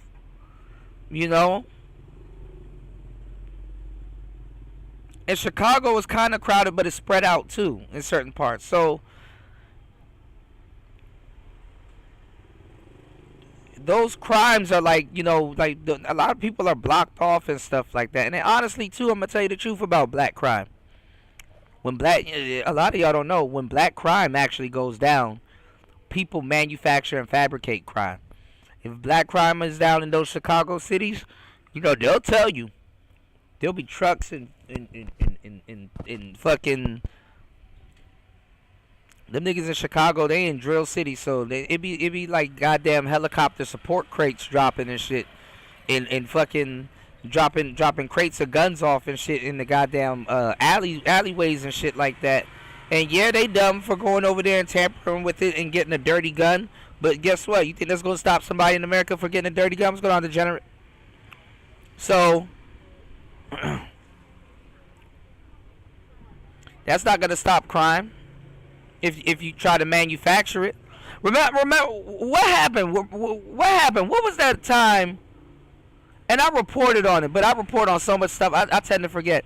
What happened when it was those riots and stuff like that, and there were like just random, pickup trucks like dropping off like brick piles and shit on purpose to get people to pick up the bricks and throw it. We literally seen this shit. What was that? I know it was during COVID, or I think it was during COVID. And the black people on the ground was like, look, they put them bricks down there, and it was like a group of black people looking at a pile of bricks. Like, they want us to throw that. We seen them do it. They're gonna try to get y'all hemmed up. Let's get them so mad, and then randomly a big stack of bricks appears. Ooh, hopefully they don't throw it. Hopefully no bricks come through my business, Business been going bad anyway for this whole block. So if it goes bad, the whole block can file an insurance claim and bail all of us out. That's how they do, bro. I'm telling y'all. Y'all hit the like button, support the show. I'm telling y'all, the whole block, if the rent went up on that whole block and stuff is going up and the tenants are complaining, it is cheaper to do some shit like that during a riot or something, and all of y'all file an insurance claim because your business has been vandalized. Get that shit back.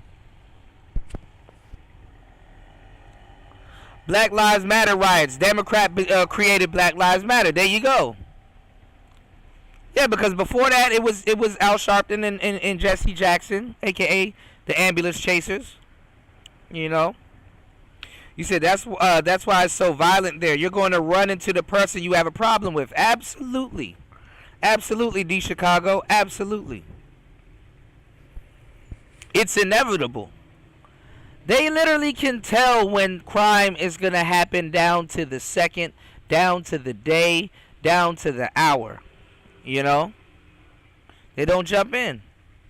Cops will literally sit there in their car and watch a shootout and then go over to the scene.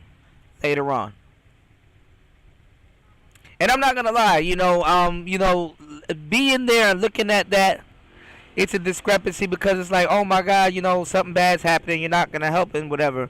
But think about it. I had to put myself in the shoes of a cop. If you were a cop and you see niggas wielding big ass machine guns and all kinds of stuff at each other, and you had nothing to do with it, you're just sitting in your cop car. These dudes just decided to act a fool in front of you. Do what you supposed to do. You supposed to be Max Payne. You supposed to jump in the line of fire. Now I know you're not just supposed to sit there and do nothing. I know that's not the conventional answer that a lot of y'all are looking for.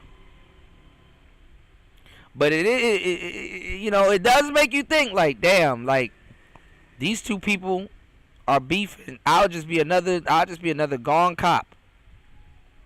If I jump into the middle of it.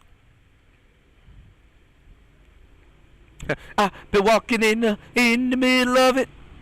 Shit, my ass gonna be in my cruiser. Like, look at these people. Oh shit, I'm a cop, and then I get out and help. I'm not about to sit up there and fucking swan dive in front of a fucking AR-15. I just call the police from my cruiser. Yeah, call backup, but that shit goes on right there in Chicago, right in front of them people. You say all they want to do in our areas is destroy, so the business will leave, and then they have to travel for a higher price. Oh, well, yeah, that's true. That's true in certain areas. Yeah, that's true. Or you have to go to a neighboring town or city. But yeah, you're right. I'm gonna call backup. 40 per 100,000, poverty rate 30%, 3 times the national average, child poverty rate over. They're gonna take their time too. 43%. 1 in 49 people are at risk of violent crime. Sometimes you and backup watch it. 1 in 22 people are at risk of a property-related crime, safer than only 1% of U.S. cities, an average of 41,000 reported crimes per year. So yeah, obviously not the best shining example that we want to make like the rest of the country, but I think that's the big question here. Is like it's not just to crap on Detroit, because I'm sure there's lots of nice people there and people who cherish the city that they call home, but they deserve better. And what the question we should be asking is, like, when you have power, the power that you so desperately crave, the power that you are fear-mongering from other people, that they're saying, well, we can't let Trump have that power because your life will get worse. But you've had that power, and has life gotten better? And that's not just about Detroit. That's nationally, that's true. That's true of all of our major cities. And, Elon Musk has been talking about this being the last election if the Democrats win, because of the importation of voters, and they want to make the whole country like a uniparty rule, similar to what we've seen in California. I don't know that might be a little bit, overblown, but certainly from a trajectory standpoint, we seem to be headed in that way. But you look at California, you look at they famously have that stretch of railroad that like billions and billions of dollars has been spent on, and it's a railroad in the middle of the desert that goes absolutely nowhere. And you contrast that to what Elon has just put out with his rocket landing, with his new robo taxis, and with his new robo buses or whatever, and his robots, and all that done in the private sector for a few $1 billion of investment that he's able to crank this stuff out. So we're at this crossroads here of like, do we want to continue pulling the lever for the people who have been in charge 12 of the last 16 years, the last 3.5 years in particular, in which the economy has tanked, which inflation has gone through the roof, in which crime is rising, despite what Pete Buttigieg is trying to tell you by saying that crime is down with the gaslighting. We've seen the updated FBI statistics have since been released, proving what we already know to be true from our very own eyes. So what's the future that we want? Is it time for a change? They keep running on this idea of like turning the page and it's time for a change, but y'all have been the ones in charge, and look at the state of our cities. I wonder how many years or elections in a row that Detroit has voted Democrat for its mayors, for its city council members, and Michigan as well at the state level for governance. And if we want change, then maybe we stop doing the crazy thing, which is pulling the lever for the same people over and over again and expecting a different result. Yeah, you would think Lizzo would walk up there and say, if you vote for Kamala Harris, we're going to change Detroit. We're going to transform Detroit. We're all going to be living better. Not we're going to extend all of the shitty things that are happening in this place to the rest of the United States. What an interesting selling point to think that that is something that's positive for voters to hear. Even if you were in the best city in the world or in the United States, you would say we want to elevate this city even more, not get the rest of the United States. He said those riots were all about politics. He's talking about the California high-speed rail. looking exactly like what you have going on here. I literally think Lizzo walked on that stage and thought, Detroit has a bunch of black people. I'm black. We're being sold this idea that Kamala is black. So I don't even think she was thinking any of that shit. She was basically reading the teleprompter. If there's a teleprompter up there for Kamala, best believe there's one up there for her. These people that the United States is going to look a whole lot more like Detroit once she becomes president. I literally think it's as simple as that. And she hasn't thought about it any further than after the words came out of her mouth. She thought it right before she said the sentence and nothing after. And that's how we got Lizzo's endorsement that the U.S. is going to look a whole lot more like Detroit. Good job. Yeah, that's what I'm saying, UFO. People want law. I mean, and I get it. But you know, you can't be a bullet bag, man. You can't be a bullet bag, you know, like, you know, a bunch of bullets, you know. Y'all hit the like button, support the show. Finally got a bit of a good quarter of the show working, so you know we'll be back up to speed. When you said, yeah, man, it's like to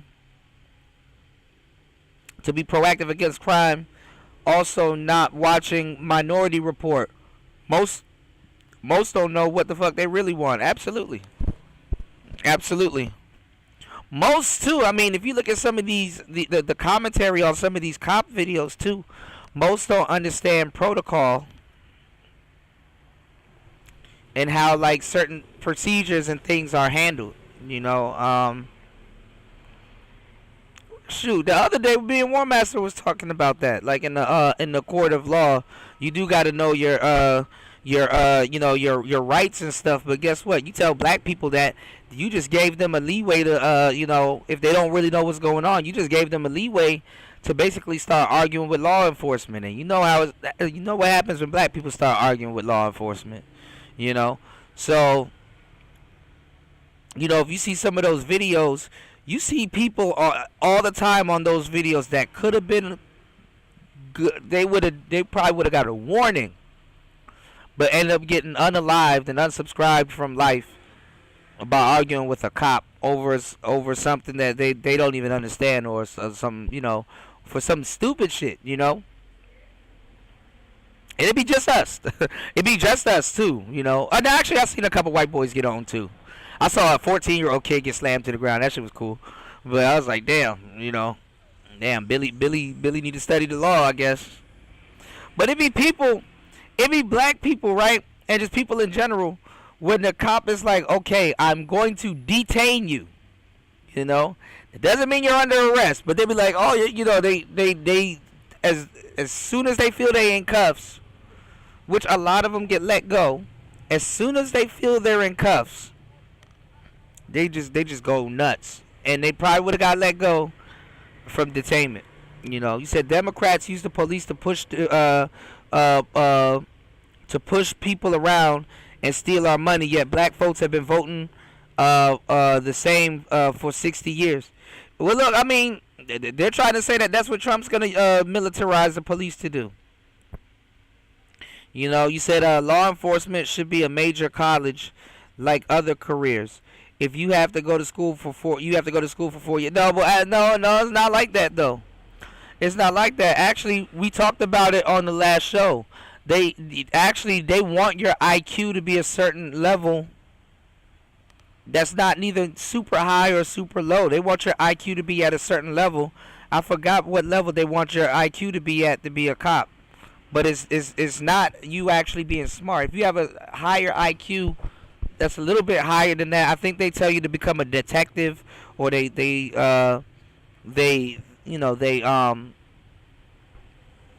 basically encourage you to become a detective.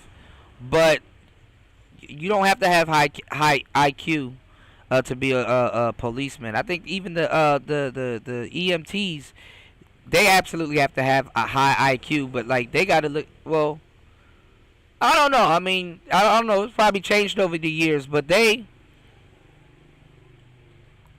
have to keep like a crime scene intact. They can't really, you know, you said my mom is a cop. You don't need any IQ level. See, that's even worse. No, but I mean, they do encourage. I don't know if it's like a precinct thing because they do. I know they do encourage, but it's not SWAT level. They do encourage some cops to be, pretty smart, when doing their job, because like a lot of times one of the big things that they run into is that evidence at a crime scene can get destroyed. So I know the EMTs know certain protocol to preserve a crime scene, but I'm not sure about the. You said cops are weighing a ton of potential life-threatening variables during the encounter, while the average person is just freestyling what they think they know about the law. Absolutely. And did y'all see that video? I'm not gonna lie, I was confused too for a good minute, and I watched it a couple of times. When an Asian cop knocked on that lady's door, also, I feel so bad for us, bro. This makes black people look bad. But she was in her room listening to Lotto, and then she opened up the door and she just came out swinging. And that first swung, I ain't gonna lie, she Final Fantasy 8 that nigga, bro. Like that first swung, like slashed across his face, and the dude pulled back and pulled out his service weapon, and he gave her a chance. He didn't want to shoot her, He didn't want to shoot her. He gave her a chance. Several chances, mind you. And she came down the hallway trying to slice and dice. And it was, I don't even know if she cut him again, but that first slash, you could hear it. It got him. It got him. Like she came out the door, greeted him, and got like a good slash off. And he was bleeding in the video. But I ain't gonna lie, it took her a minute to go down. Maybe, and I don't even know if all of the shots hit her, because it seemed like a couple kind of went into the wall or whatever, but, and it reminded me of the shootout that happened on, in my apartment a long time ago, but anyway, they shared a picture of her. I didn't know because she was tall as hell, because they were trying to say, oh, that probably was a tranny or whatever, but nah, it was a lady, and, she played basketball. I would just start seeing pictures and stuff like that. I'm like, oh, that's the same girl. And I don't know. It seemed like she was possessed though, or off something, because I don't know what would have gave her the idea of doing that, but it seemed like she was possessed. You said we had mandatory college level reading comprehension and problem solving testing when I enrolled and graduated the academy. Yeah. There are, it might be the precinct. I know precincts that just hire anybody, But I know they keep their IQ at a certain level, though. Personally, you can know what you know, but I know to do the job, they make sure they keep their IQ at a certain level. I read an article about it years ago. I gotta go find it. So somebody gave me a link. You said if qualified immunity wasn't used often, citizens would sue them into better policing. Absolutely, I think so. Instead of coming up with the term police to police, but I guess citizens actually are the police that need the police to police. But you would have to know your laws if it gets infringed upon, because that will also tie into policing the police. But with us, dead man can't speak.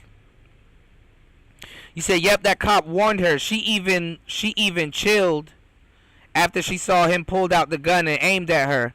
But then, yeah, I mean, it stifled her for a little bit. But shit. Cops do have the worst tempers, yep. Drunk with power. Or sober with power. I don't know what's worse. Police have a few consequences for bad behavior. Yep, get transferred. A lot of the standards are being lowered. To get a lot of people on the force. Yeah, that's so I've heard. They gang. Well, hold on, y'all. Listen. They gang too, y'all. Can y'all see me? Is my signal? Okay, why is this shit going slow?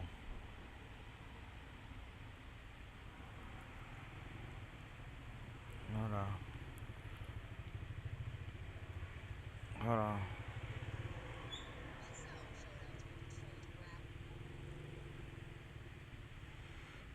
Our ball, man. Ain't no joke.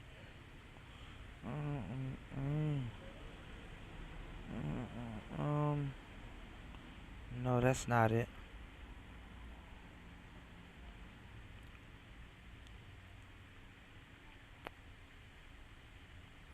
Hold on, y'all. Oh, I gotta. I'm behind, man. Everything is behind. Everything is behind on today's show. Hold on.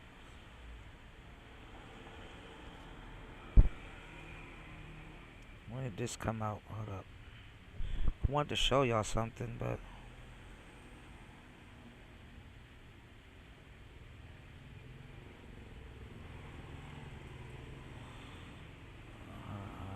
Let me show y'all something. Like I said, for some reason, the white women been going in on her. Everybody's going in on Kamala. I actually feel bad for Kamala, y'all.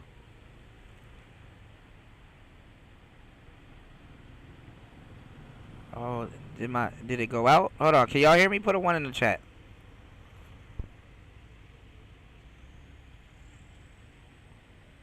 Lord have mercy.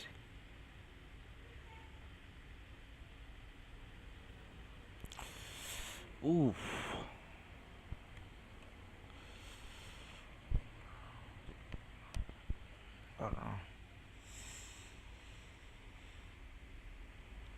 Police face few consequences for bad behavior.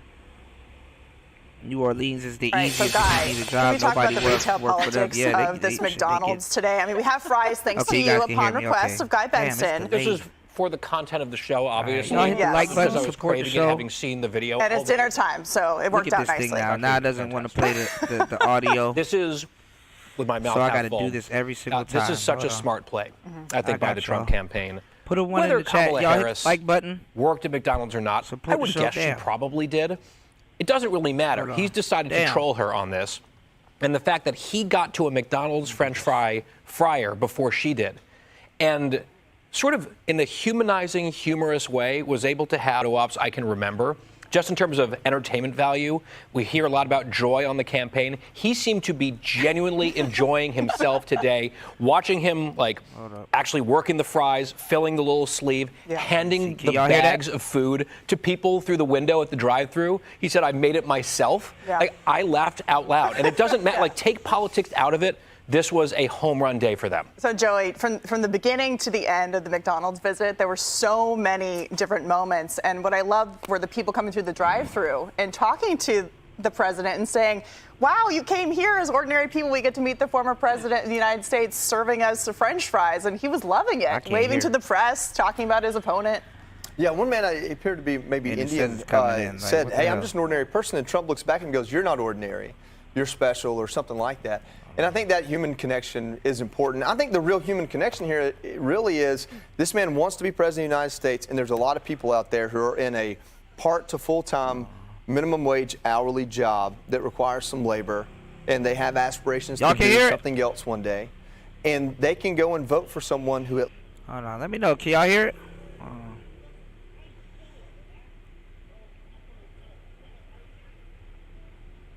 Oof. Hold on.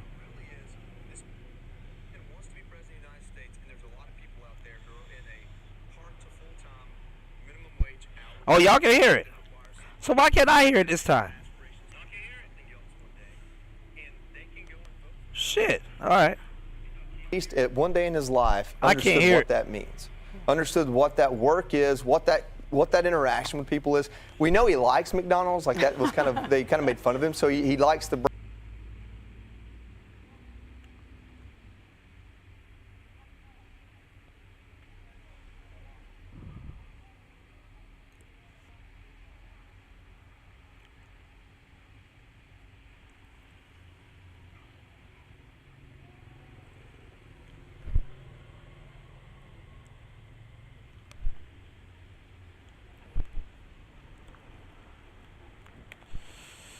Right.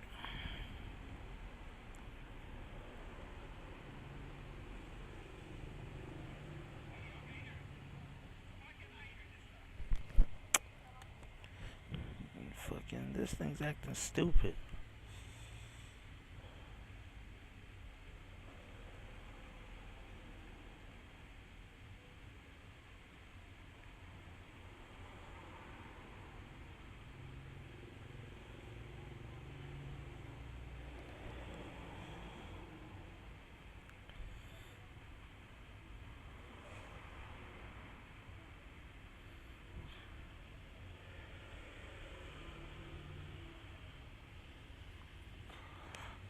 Yeah, this shit is acting stupid.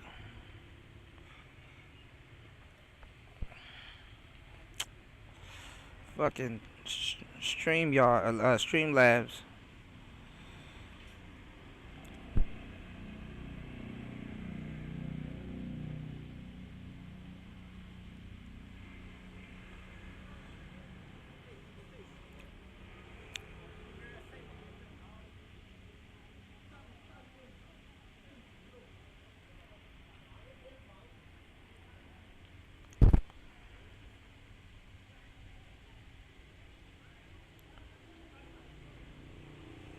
That's wild.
This is bad. All right, I gotta fix this.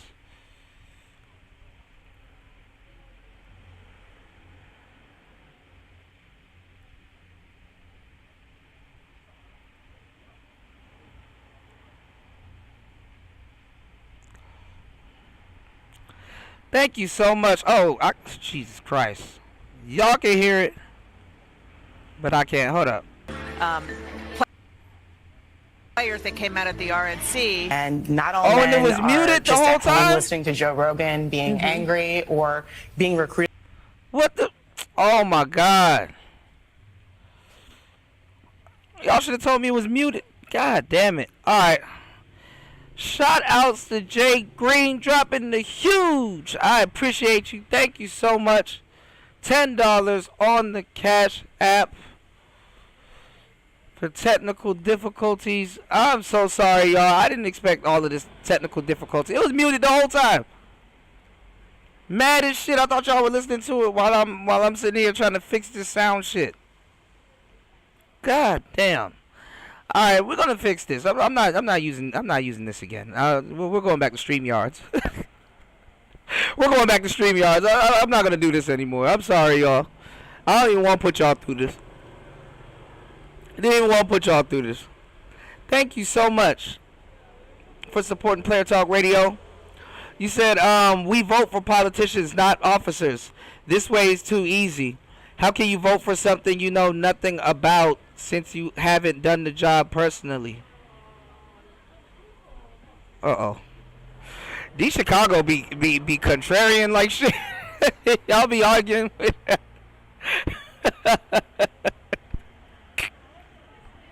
Y'all about to start arguing. Look, watch. Y'all about to start arguing. Here you go. Insane One said, oh, damn. Are you arguing with the Insane One or UFO? All y'all about to start arguing. God damn. Shout outs to War Master dropping the huge $20 on the Cash App. He said Kuda can't hear Ish because he doesn't play Xbox. I do play Xbox and I can barely hear. I'm legally blind. I'm not doing shit. I'm gonna back up off this Streamlabs. I thought it got better, but if you're not doing Twitch, you really have to have your Streamlabs set up. So I gotta do a bunch of work behind the scenes, y'all. I gotta do my quick maths. My homework. Thank you guys so much for supporting the show. Let's keep the support going. This is bad. This is bad. I'm gonna go back to regular OBS because Like they just, there's too much shit on here. Widgets, even though they're good, they used to be good. They're bad now. They're bad now. I've never had this much problems with OBS. My old school shows when I first started was straight up OBS, clean, super clean. But this right here, this is a disaster. This is a disaster. And then I can't even really highlight you guys' comments like that. I gotta dive into like 5 menus to highlight the comments. So yeah. What's going on, Butter? Butter said I'm high as hell. Thanks for letting us know. All right, yeah. Butter said aliens are among us. He agrees with you. You know. But yeah, y'all. I'm gonna try to get us to at least 4K before the end of the year. Like, you know. So I'm trying to use different means, and then honestly, this is a little bit different now because I'm gonna take my Streamlabs out of vertical mode and head back. You said experience in a profession doesn't mean nothing. Understanding the law. Yeah, that's true. That's true, because a lot of them enforce laws they don't understand, and then it goes back to what Jay Green said too, that they're mean. And I mean, I'm not gonna lie. I mean, you know, if you think about it, a lot of cops, they're tyrants. You know, you give somebody a little spot, a gun, in a car, and a badge. If they ain't feeling up to it that day, best believe they're gonna take it out on the public. You know. And shout outs to the good cops, because there's a lot of good cops out there that don't get their recognition and stuff like that. And I'm telling you, why do you create a tyrant that way? And I leave y'all with this. This is what I gotta say. How and why you can create a tyrant that way? Because psychologically, they tell themselves, and they're not even, how they're gonna feel is like, okay, why shouldn't I take out my anger on the public? Because guess what? When the public feels it wants to take its anger out on me, it can take its anger out on me. I'm not even gonna lie, I felt sorry for that Asian cop. He just knocked on the door, and he didn't even ask the lady what happened. She just came out the door and started swinging. You know. You said you met 2 of the coolest cops a couple days ago. Now, put a 1 in the chat if you seen the video that I talked about. I will see if I can play it before we get up out of here, so I can show y'all what I'm talking about. Cause I'm not gonna lie, I mean, cops do be going through it too. You know, for less than nothing too. You know. So maybe they need to vote for Trump, because I think Trump said he gonna pay cops more.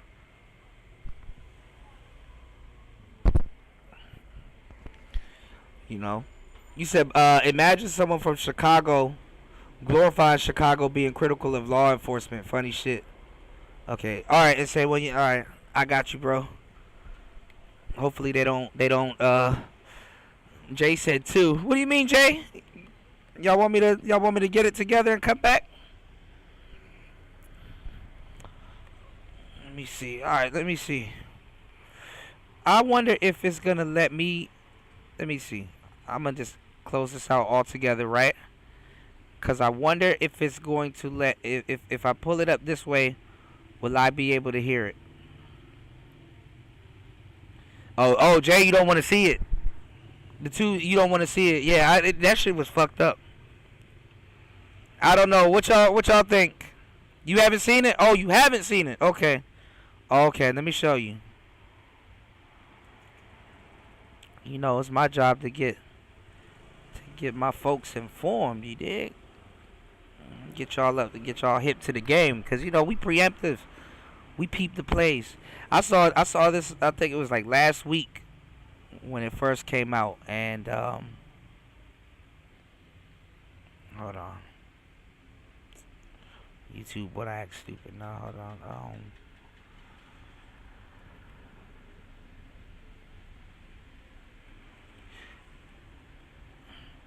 And then y'all be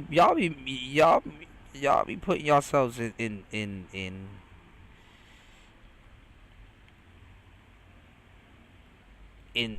proximity to get shot, man. Black people, we gotta do better. Like you're chasing a cop down the hall with a knife. Hold on, let me go back because this is the news version.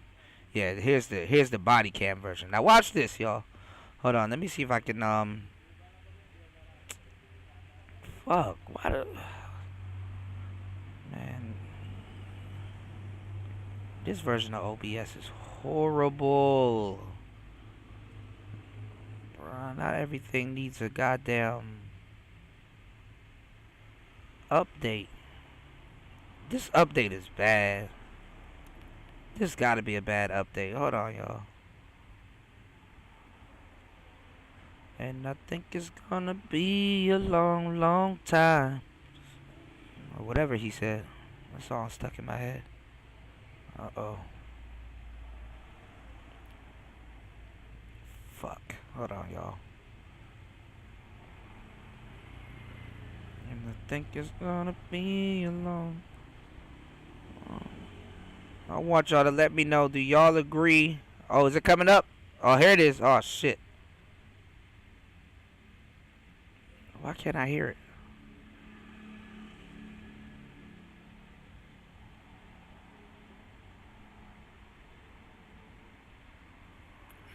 Come on, what are we doing?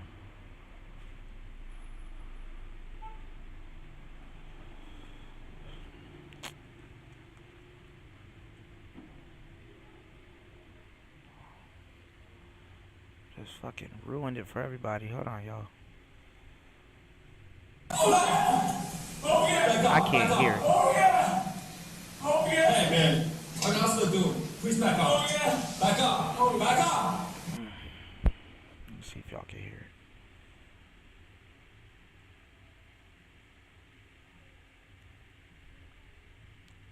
Can y'all hear it?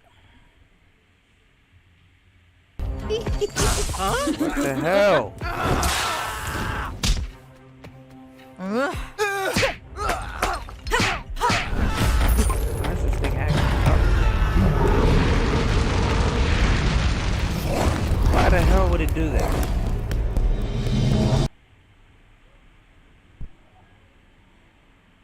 Now it won't go back. And it's asking me for YouTube. Begin with breaking news. Y'all can hear it now? What the? Alright, hold on.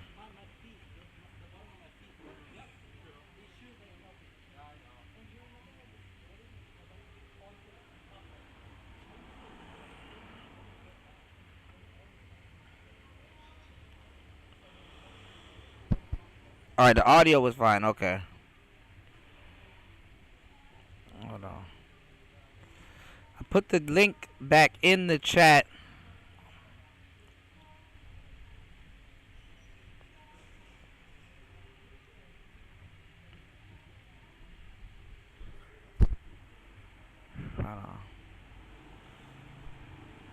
In Boyle Heights, where a deadly gunfire. Why is it playing this when I swap the link out? Lord have mercy. Streamlabs. Nobody complained about this? Damn. These streamers need to complain about more shit. Because I shouldn't have to menu dive into 8 different spots just to get this thing to play. Add source. God damn.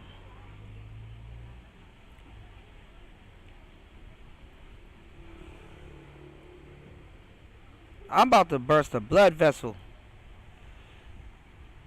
Now it adds 3 of them. Jesus Christ. Really? Really?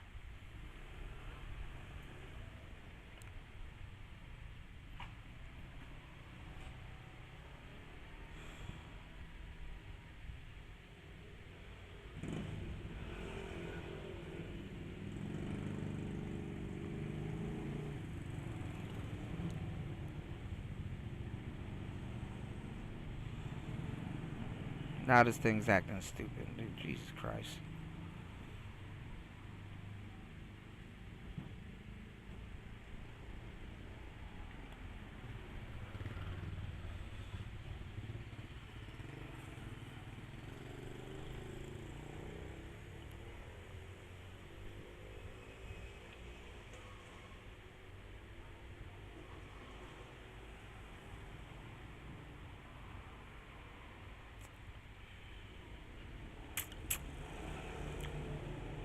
What the hell? Alright, anyway. Let me get rid of this shit. It's acting stupid. It like opened up 2 different browser sources. It's acting dumb, y'all. It's over with. Start the show off with problems, end the show with problems, y'all. What are we gonna do? Hold on. What are we gonna do, y'all? What are we gonna do? Anyways, Player Talk Radio. I know how I'm gonna run the show, and I know how I'm gonna do the audio and everything. I gotta get my P4 and my other device and stuff. You know, people act like entitled children who play victim when they get their ass spanked by the cops. Yes, occasionally some necessary. I ain't gonna lie. I got my ass whipped on the back of my dope boy cars back in the day. I got my ass whipped on the back of my town car. Nigga, PG police. You do your research on PG police. You know, for no reason too. Oh, and they get mad when they can't find. They get mad as hell when they can't find what they looking for. Trying to get you to confess. Oh, if you have a little bit of weed, it's okay. We're looking for a gun. You know. If you have a little bit of weed, it's okay. It's like, nigga, I have none of that. None of that. So it's like what War Master said. You gotta know the law, cause they will pretend like they're your friend, and then they're your co-defendant. You said they cut out the end of the videos, but yeah, because the blood was dripping on his face. I don't know if y'all can see it. I couldn't hear it or see it, but we gonna fix it, man. But y'all go look it up. Shorty came out the door swinging a knife. I don't know. Somebody asked me, would you rather be stabbed or shot? And I thought about it. I said, damn, I kind of take the shooting over the stabbing, but then I had to get into it. I'm like, but how shot? Like, does the bullet? Is the bullet like stuck, or did it clear me? I'm Jamaican. I'll drink some ginger ale and put some warm water on it and take my ass home. But a stabbing, that's something different. When people see that first juke don't work, they keep going. I think a stabbing is a little bit more savage than a. Well, I don't know. Neither is better. All right, y'all. It's Player Talk Radio. My bad for the technical difficulties. That's what I'm going to rename the show. But listen. Hopefully, I gave y'all some mental chewing gum. We'll be right back. I'm going to fix this up.